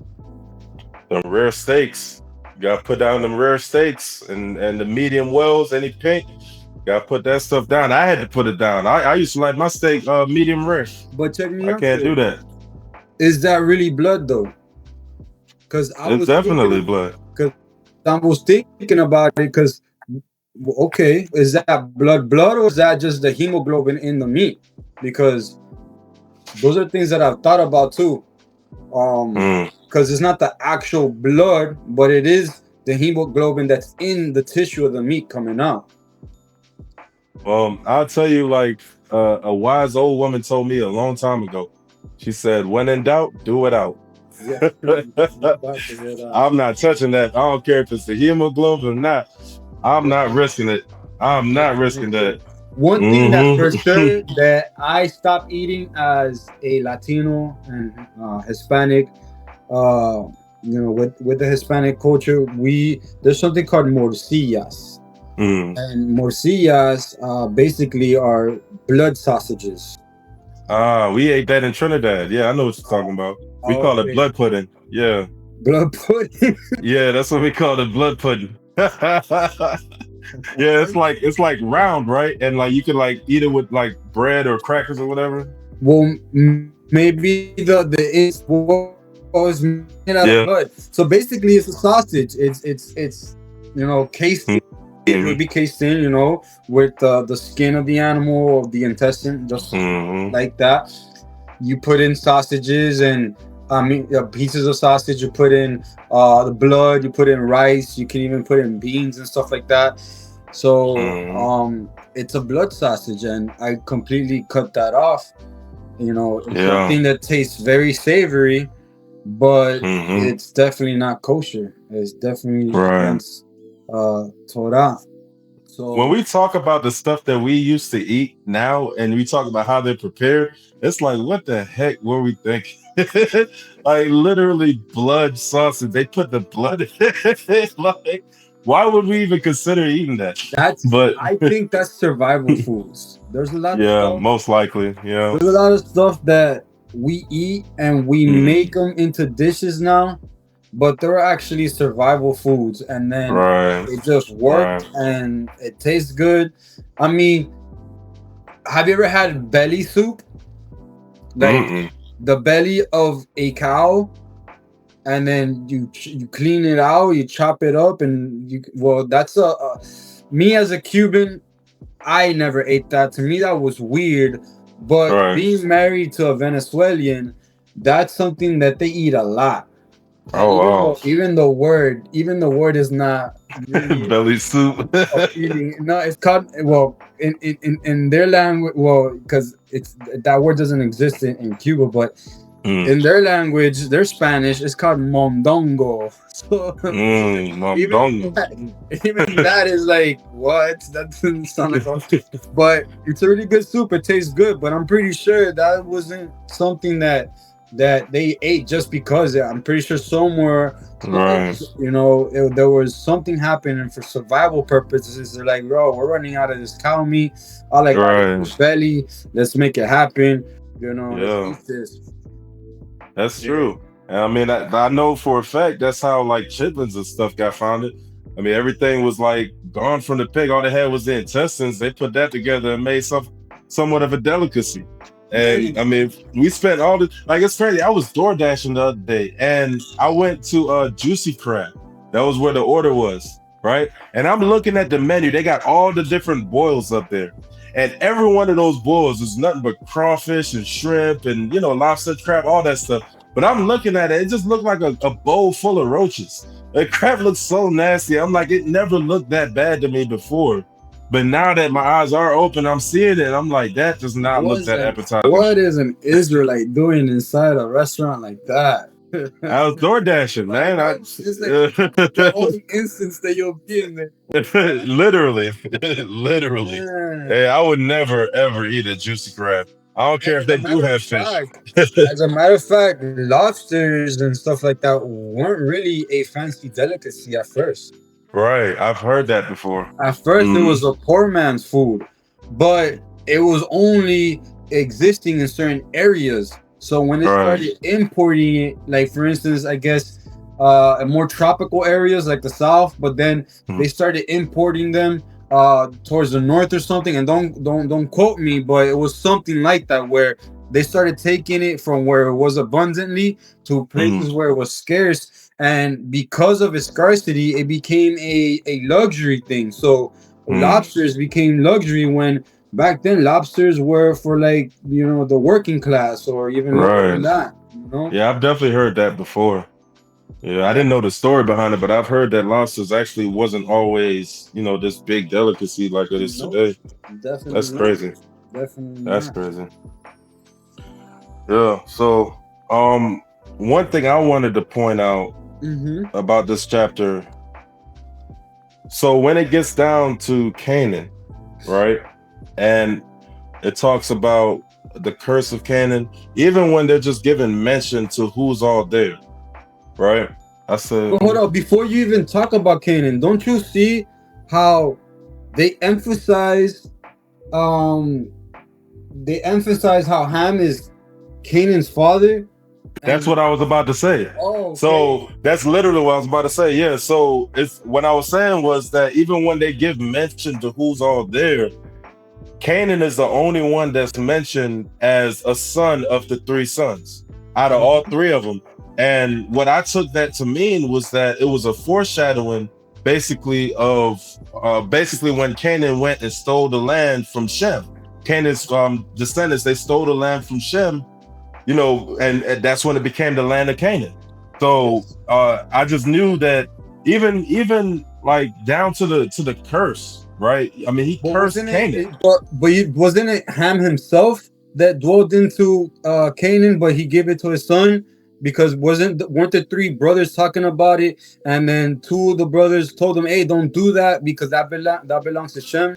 They were talking to Canaan. Ham never did it. Talking to Canaan. Yeah, Ham never did it. Canaan was the hard-headed one, and he went and he took it anyway. So yeah, Ham spread all his people throughout Africa, and then comes Canaan, and then he goes into Shem's land. Right. So also, if we're looking deeper, right? So let me just make sure, because I didn't write this down, but now that we're even talking about it, it does. Okay. 8 people on that boat, right? 8 people on that ark. Noah, his wife, his 3 sons, their 3 wives. 8 people on that boat. We know that, right? That's established. So here we are, and Noah is cursing Canaan, even though the only ones on that boat were Shem, Ham, and Japheth and their wives. Was Ham's wife pregnant with Canaan? Or like, how does, because I know Canaan couldn't have been born yet. Well, she had to existed already, because look what it says. Right, it says he's a father of Canaan. He's the father of Canaan, so he's already a father, like, Right, so how long is this after they off the boat? But you know what I was thinking though? Why does Canaan receive the curse? Because Yahuwah blessed the 3 sons. They were already blessed. Right. So because Ham was already blessed, and although Ham did what he did, Yahuwah had blessed him already. So the Mm-hmm. curse has to go to the next generation, so to not violate the blessing that Yahuwah already put on him. That's what I get from it, because why else would it go to Canaan? Right. And also too, I actually read in the Lost Book. I'm not really sure exactly what happened, so I'm not going to speak too much about it. But I did read in the Lost Book sometime where it explains why Canaan was the one that got the curse, like specifically. Like I said, I don't really remember what I read. I do remember it being in there though. No, the reason why he got the curse was because Ham saw the nakedness of his Right. of his But it brother. expounds. And- It expounds on it and why Canaan specifically. Because but- I'm sure Ham's other sons, he had other sons. But why Canaan specifically? yeah, You because know, it was his firstborn, ain't it? I would assume so. Let's say that he's the father of Canaan, and that's the only son mentioned.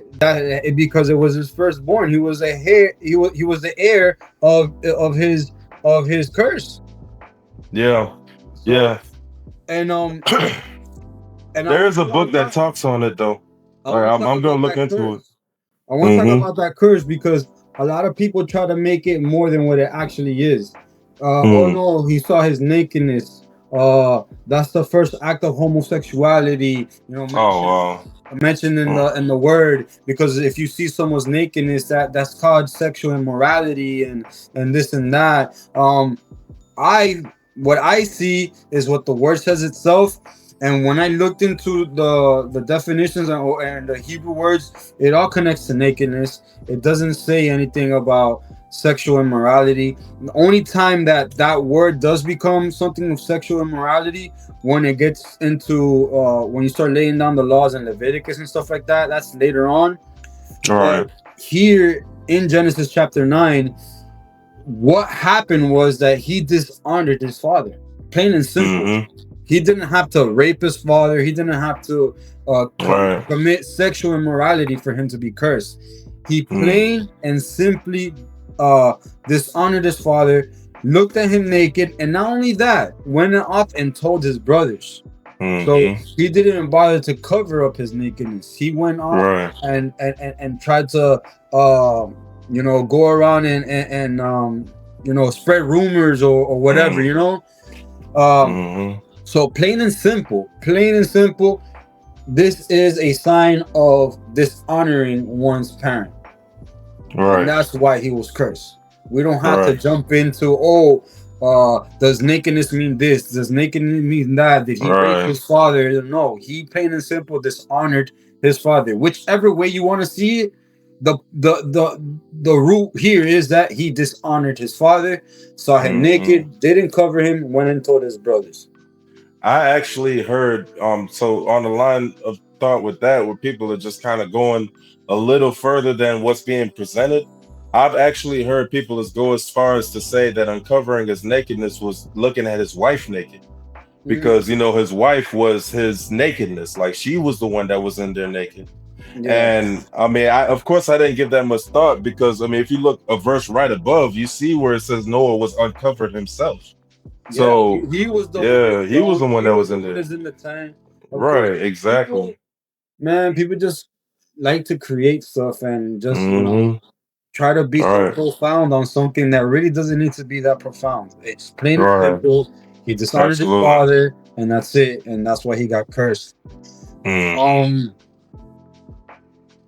Here also, I noticed that speaks of the word require here on chapter 9, verse 5, and in context of, let me pull this up. All right, so in context of, surely the blood of your lives will I require, at the hand of every beast will I require it, and at the hand of man, at the hand of every man's brother will I require the life of man. Who sheddeth man's blood, by man shall his blood be shed, for in the image of God made he man. Now, here the word require is darash, which is the word inquire. So meaning that here your life I will inquire, or I will take account for it if anyone kills you. To the point that even if an animal kills you, because at the hand of every beast will I require it. That's saying even if an animal kills you, a man, at the hand of a man and at the hand of a man's brother. This is an emphasis on Cain and Abel. You know, if your brother, if your brother kills you, I will hold them accountable. And it goes on and it says that one of the main reasons of why man shouldn't kill man and a beast shouldn't kill man, or why no one should kill a man at all, is because he's made in the image of God.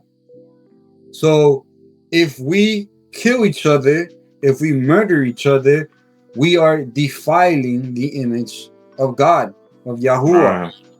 And forgive me if I'm wrong, but I believe that Yahusha talks about this, that he says that, yes, that in times of old, we hear that man shouldn't kill man, but I say that if you hate your brother, you're committing murder. All right. So I dare say, taking into consideration what Yahusha said, that if we hate each other, if we talk bad about each other, if we bear false witness of each other, we are also defiling the image of Yahuwah. All right. Because man is made in the image of Yahuwah. And check this out. Listen to this. Because many people will say that Yahusha was talking about his brother, right? And he was just talking about the Yahudim, and he was just talking about the Israelite. Chapter 9 in Genesis, we're talking about Noah and his whole lineage. Right. This is Japheth, this is Shem, and this is Ham. So we need to stop hating each other. We need to stop promoting hate. Even brothers who talk about, Esau, or, the white man, or this and that, we shouldn't be promoting hate at all. Because at the end of the day, even though we're not from the same tribe, we all stem from one of Noah's sons. You get me? And somewhere along the line, we're all from the seed of Adam. So it says that man was made in an image of Yahuwah, and to murder any man is to defile the image of Yahuwah, no matter what lineage they're from, no matter what tribe they're from. We shouldn't hate each other at all, no matter who we think we are. Halelu'Yah. Halelu'Yah. Halelu'Yah. I agree completely. I mean, I think that this whole idea of really hate for anybody at all, especially when people try to use the word to justify that hatred, is definitely a contortion from the enemy. And I mean, yeah, it says in the word that Yah hates a certain type of people, but that doesn't mean that we have to hate that people. Because Yah is the one that's the ultimate judgment. And there's more to the word, I'm sure. That word hate is not how we think it is. That word for hate has its Hebrew word, and it has its meaning. Right. So it's not how we just think it, and it's crazy how people create a doctrine on that specific quote from the word about how God hates this and God hates that, when it comes to a certain person. But what is the root word being used there? And what is the definition of that root word? What is the true meaning? So if we're going to base a doctrine on certain things, and we talk about that we're a truth movement and we know the true Hebrew and we this and that, well, present to me what the actual meaning of that is. What is the full meaning of that? And anyways, this is a statute that he's giving here in Genesis 9:5, that we shouldn't murder each other. Then that brings along hating each other as well, because hate is the root of murder. Because if you hate your brother, you are murdering him in your mind, because you hate him. So he right here Spiritual context. establishes that we shouldn't treat each other like that at all, because if we do, we are contending against the very image of Yahuwah. Hallelujah. Hallelujah. And interesting, the rainbow. The rainbow, he said that it was a covenant with all humanity. Right. All of humanity. And the animals. Even a covenant with the animals. It says it in Genesis 9:9. You see what it says word for word? It says, look at 9, 9, and 10. And I, behold, I establish my covenant with you and with your seed after you, and with every living creature that is with you, of the fowl, of the cattle, of every beast of the earth with you, from all that go out of the ark, and to every beast of the earth. This is a covenant with his creation, all of his creation. Right. This rainbow. And it's crazy that this symbol that is basically one of the first covenants mentioned and one of the first demonstrations of mercy and love, towards his creation, is being used and defiled by a movement, a worldly movement, and they're putting the tag of pride on it. And this alphabet movement, uses the rainbow as their logo, as their pride logo. That is so wild. But like the enemy will always create a counterfeit, and the counterfeit will never be like the actual, because it's interesting that they take the rainbow or whatever, but the rainbow that these people use has 6 colors, and the actual rainbow of Yah has 7 colors. All right. So even then, there is a prophetic meaning in that rainbow, because it's the number 6 is the one that prevails over that, while the number 7 is the one that prevails over the actual rainbow. And we know that 6 symbolizes man. Number 6 symbolizes man, while 7 symbolizes that's heavenly. Everyone knows that number 7 is the godly number of perfection. Completion, rather. Yes, exactly. It's actually completion. And interesting that the color that is missing in this rainbow, the 7th color which is missing, is indigo. And indigo represents kingdom, represents royalty. So basically, their rainbow, they took out the royalty out of it. They took the kingdom out of it. That's crazy. That is crazy to see that. And if that, I'm sorry. And if that wasn't enough, I guess, of a coincidence, right? I just kind of thought about this. What is so I don't know if you've ever heard of these before, but I've actually heard a lot of videos on it and everything like that, but about marine spirits. And marine spirits, how they're basically driving the over-sexualization of the nation. And the alphabet movement is a major player in the marine spirits. Now, we know the marine spirits are water spirits, right? And that rainbow was a covenant that came after the waters assuaged. So I just think it's kind of ironic that it's the one movement. The water's right. I'm sorry? The water's what again? That's what?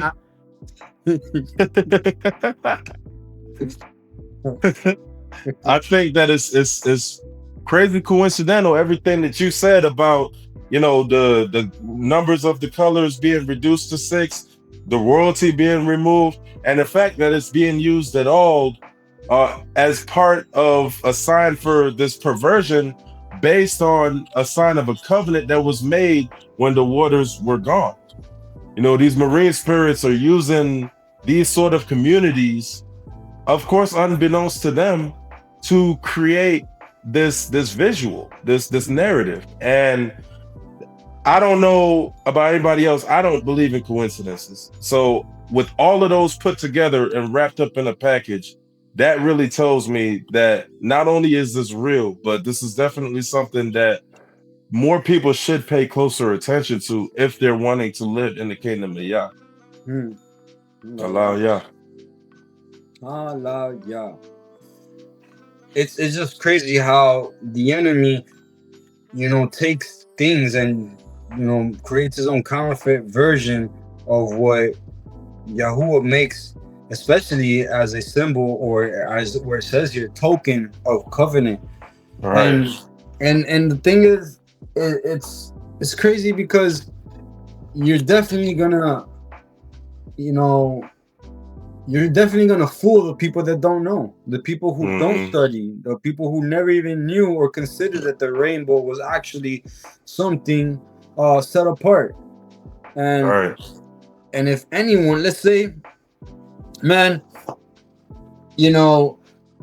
I was watching, all right, because I come from a Christian background, so a lot of my followers or people that I follow, from the years that I've been in social media and the relationships I build, a lot of people are Christian, and in the Hispanic Christian community, there are dancers, right? There's dancers, and they're called like the Shekinah and stuff like that, which is also a wrong thing to call, because that's also Babylonian influence thing. But my the reason why I'm mentioning this is because they dance and they use flags, and they use color flags, because the colors, first of all, the colors belong to Yahuwah, not the enemy. And they had a flag that was a rainbow, right? And they were waving it around, and someone commented, and they told them, "Oh, what are you guys doing with that rainbow flag?" Immediately, I had to take the opportunity and teach the person something. I took scriptures, and I showed them how don't let the enemy deceive you into thinking that and in my mind too, I know that, okay, what Christians do is not really aligned with the word and stuff like that, but I took that as a teaching opportunity, not in the sense to defend the Christians and the whole totality, but in that moment, them using a representation of the rainbow for their showing of faith in God and in their God, or how they believe God is. I took that as a moment to teach the person bashing the Christian and showing them that don't let the enemy deceive you in believing that the rainbow is something that represents homosexuality or pride or whatever. The true fact is this, that, and the third. But it is crazy how anyone who is not a truth seeker at all, or anyone who is not religious at all, it being Christian, Catholic, or whatever, those of the world, completely in the world, not even seeking Yahuwah at all, they would see that automatically as a symbol of pride, of that. Where if any Christian or anybody, even if an Israelite wanted to use the rainbow, they can, and I'm pretty sure a lot of people don't use it because of the use of the modern day use of it. But imagine if I decided to wear rainbow seats. Why can't I? Why couldn't I wear rainbow seats as long as it has the blue ribbon and stuff like that? Why not? I mean, the rainbow was a sign of a token of covenant. And what are the seats? The seats are to remind you of the covenant, to remind you of the word. So why wouldn't I be able to do that? But I'm pretty sure that if I did that, someone would be like, "Hey, you're a gay Jew." Yeah. First of all, that's gonna be loaded. They'll call me a Jew. First of all, you're Jewish. No, I'm not Jewish. I follow biblical texts, and this is why I wear seats. And then they'll be like, "Oh, are you gay now?" Oh, well, why? Because I rock the rainbow. I'm so sorry, but no. My father is the one that created the rainbow, and it was a sign of a covenant. So, but it's crazy. It's crazy how things get twisted, and how the enemy really grabs on things and tries to change it. Man, even to the point, check this out. I think I mentioned it to you. When I was trying to find images to use to make the video, I was trying to find something for Adam and Eve, right? And then, of course, what comes out is something very European looking, white looking. And I type in black Adam and Eve because I wanted something more closer to what I believe to be true. And when I look up black Adam and Eve, the first person to pop up was The Rock. Black Adam. That's and I'm hilarious. I'm like, yeah, but it's funny, but it's crazy how it is. You want to search certain things that you know to be true, and all these other things pop up, all these distractions, all these things that have nothing to do. And even if you look up the Nazarene, you look up Nazarene and you start finding there's this Catholic orders that, that go by the name of Nazarene, and we know who the true Nazarene are. The Nazarene are the Netzraim, those are the followers of the first followers of Yahusha. They were called the Nazarene. But you will have to do a lot of digging to find that out, because what they put in the forefront will be the Catholic Nazarenes. So I think it's wild how the enemy takes things and distorts it for us, not to really see it. And then if we do start saying certain things, like let's say I start promoting myself as a Nazarene, and anyone who only knows the Nazarenes as that Catholic order, they would go ahead and put me into that category. Exactly. So yeah, even if you research Israelite, I'm sure that if it's not the Rev 29 Jews that are first being presented, then they're gonna show guys on the street preaching hate.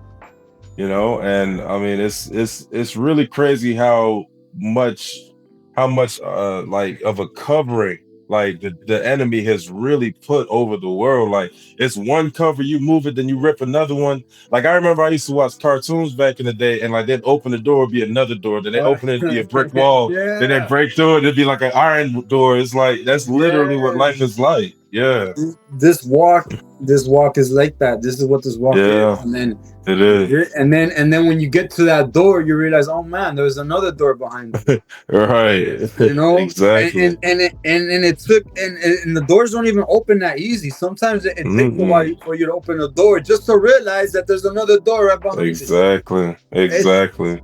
And this walk is like that. This walk is definitely like that. But allow because that revelation that he gives you at the other side of that door, unmatched. The peace is unmatched. I mean, I try to explain and convince people so much. If you would just take the time to just look into it, you will feel what I feel.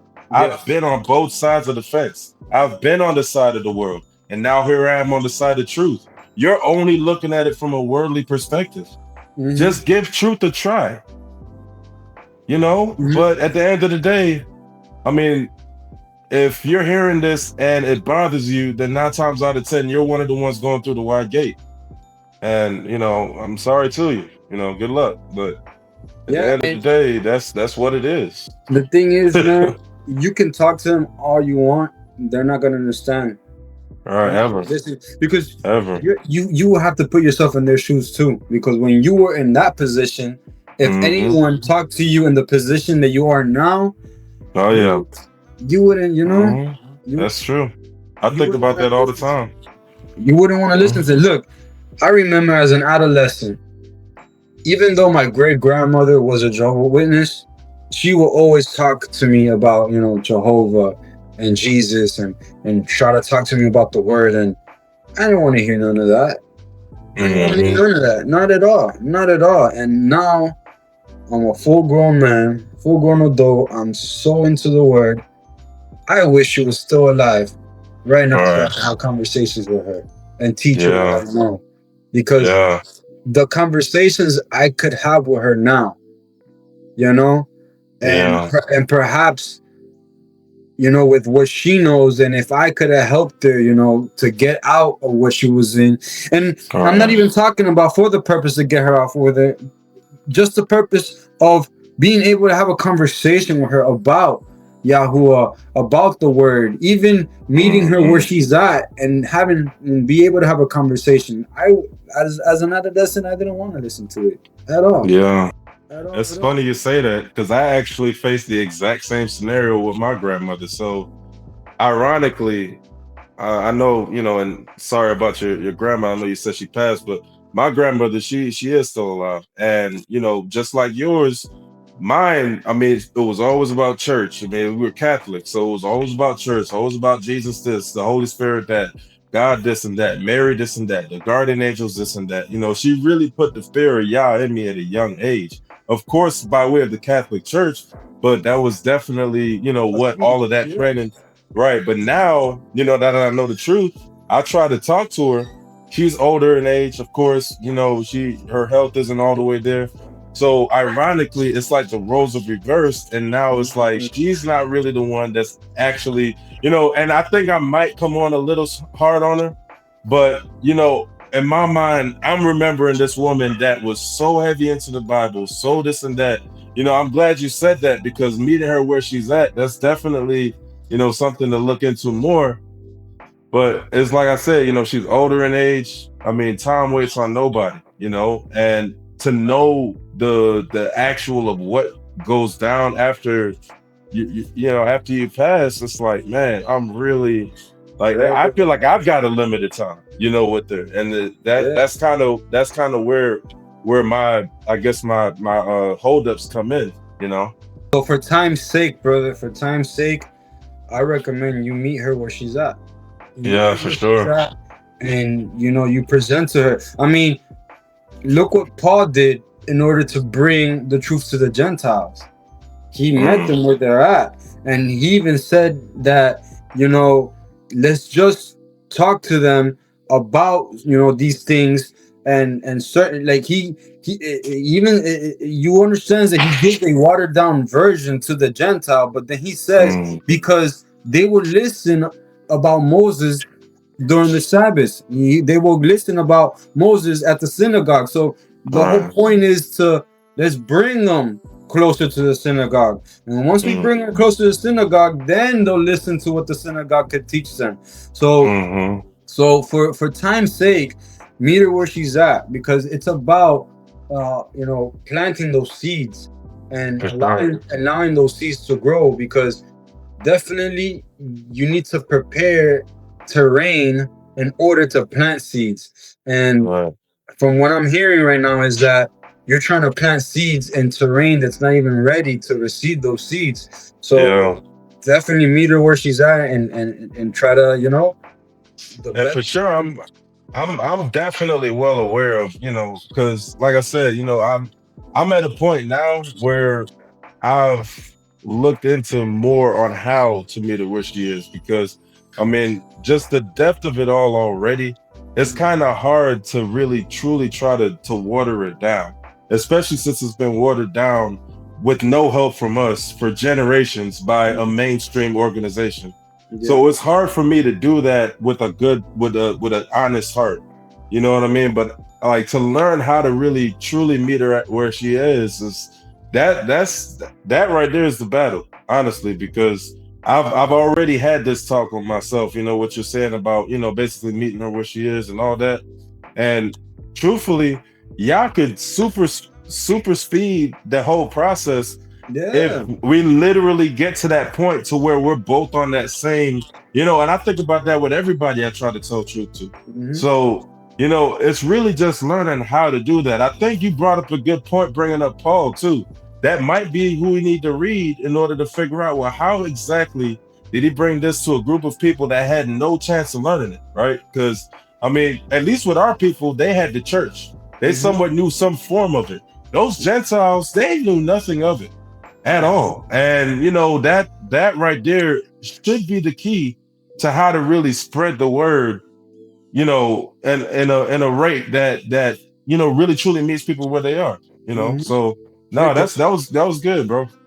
Paul's premise was, you know, first let's teach the Gentiles not to idol worship and just to believe in Yahuwah and all that. And then he didn't want to you know, what's the word? Bombard them with the law. He didn't want to bombard them with the law because he felt that if he got them closer to Yahuwah, then they would learn the law eventually. And that is a form of grace that we need to extend to people who have nothing to do with the law. They don't care about the law. They don't care, you know, but the idea is to take them away from the system that they're in now and bring them closer to Yahuwah. Once we bring them closer to Yahuwah, I mean, in order for them to even follow the law, they have to be in covenant. You know, there's no point in following the law if you're not even in covenant. And in order to be in covenant, you have to get to know Yahuwah. And then once you reconciled with Yahuwah through Yahusha, of course, you know, then they would take it upon themselves if they want to follow the law or not. You get me? So the idea first is presenting them Yahuwah, getting them into the hands of Yahuwah, teaching them about what Yahusha did and who Yahusha is and what he actually came to do versus what modern day church came to teach us, you know? Right. I like that. Oh, yeah. All right. Good. So I can't believe that came out of chapter 9. Right. All that. Yeah, these scripts are definitely deeper than just face value for sure. Yeah. Sure. So is there anything else that we could touch up on chapter 9? No, I think that's about it, man. I know this video is running kind of long. Yeah, it is, but it's very juicy. So I just want to do a little recap on chapter 8 because I did miss out on certain things. On chapter 8, did you notice that Noah let go of a raven first? Right. Yeah, he did. And then he let go of some doves. Right. That is symbolism right there. Because first of all, a raven is an unclean bird. And a raven is symbolized or is understood to be a bird that represents death. Right. A raven is also a scavenger bird. And so he let go of the raven to see if, I guess, to be able to sustain itself with the conditions that it was now. But then it said that it couldn't find stability because it came to and fro. So it didn't really perch anywhere. So it wasn't in good condition. So if a raven, which is the type of bird that it is compared to a dove, which is way more delicate, if a raven couldn't handle the situation, then for sure, you know, a dove would never have. So it's interesting how a raven was used first. And then after that, he did use a dove, which then represents life. So raven representing death, and then a dove representing life. So you see like a transition from death to life. And 7 days later, so I guess in between Shabbats he was doing this. 7 days later, he went ahead and sent out another dove, and this dove plucked out a piece of an olive tree, right? And then 8 days after that, which will be, I guess, within the 15th day, he sent out another dove. Now, it said that on the second month, on the 27th day, that the earth was dry. Right. But then it said on the first day of the next month, right, or another time frame, that it was dry. So you have two different time frames of it being dried. You sure do. Okay, I see it. All right, Yeah, in the second month. is on the very next verse. So chapter 8:13, and it came to pass in the 601st year in the first month, the first day of the month, the waters were dried up from off the earth, and Noah removed the covering of the ark and looked, and behold, the face of the ground was dry. Right. Then Genesis 8:14, and in the second month on the 7th day, and the 20th day, and the 7th and 20th day, so that's on the 27th of the second month, the earth was dried. I would imagine that that's saying, like, you know, like when he first, when it happened the first time, when he could see the earth and everything, it was dried, like the waters were gone, but it was still probably like wet for real. Yeah. Like, you know, but then when he saw it on the second month, that's when the earth was completely dried out, like everything dried out. Yes. Yeah, that's what I'm thinking.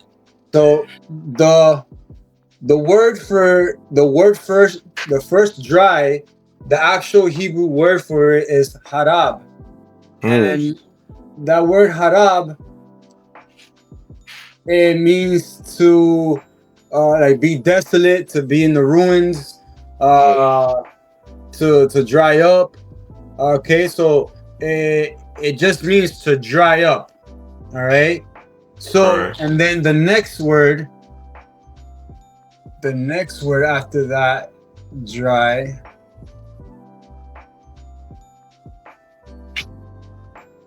Check this out. Is it Yabes? Yabes? Is that what you're looking for? So, Yabash, yeah. The word is Yabash. It's the second word, and that means to shrivel up, or right? Are you seeing that? I do, yeah.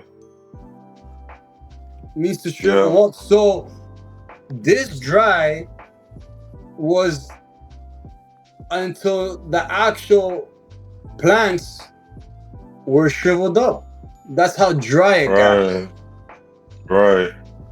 And even when you look at it in the English too, like really think about it. In the 13th verse, it says, "Behold, the face of the ground was dry." But then you look at the 14th, and it says, "On that day in the 20th, in the second month on the 27th day, was the earth dried." Dried. So yeah, so you know, like you know how people have like sun dried something or whatever, you know, they're both past tense because the face of the ground was dried, but it wasn't completely dried. Like after it was dried, that was in its completion. Right. Yeah, but it was in its completion. This is interesting though to speak, because anyone who is not, you know, it's easy to overlook that. Yeah. Into the wordings and into be like, well, there is it contradicts itself, you know, from one verse to the next. Right. It's not contradicting itself, because one is dry in the sense that the earth could still be muddy because it's dry from what it was before to where now it's dried in a sense that the plants are even withering. How dry it is. Wow. But yeah, I found that interesting to point that out, because when I read that, I was like, hold up. But if it was dry, how did it get dry? So myself, I questioned that when I saw that. But yeah, those were one of the notes, some of the notes that I had here for that I missed out for chapter 8. Yep. Okay.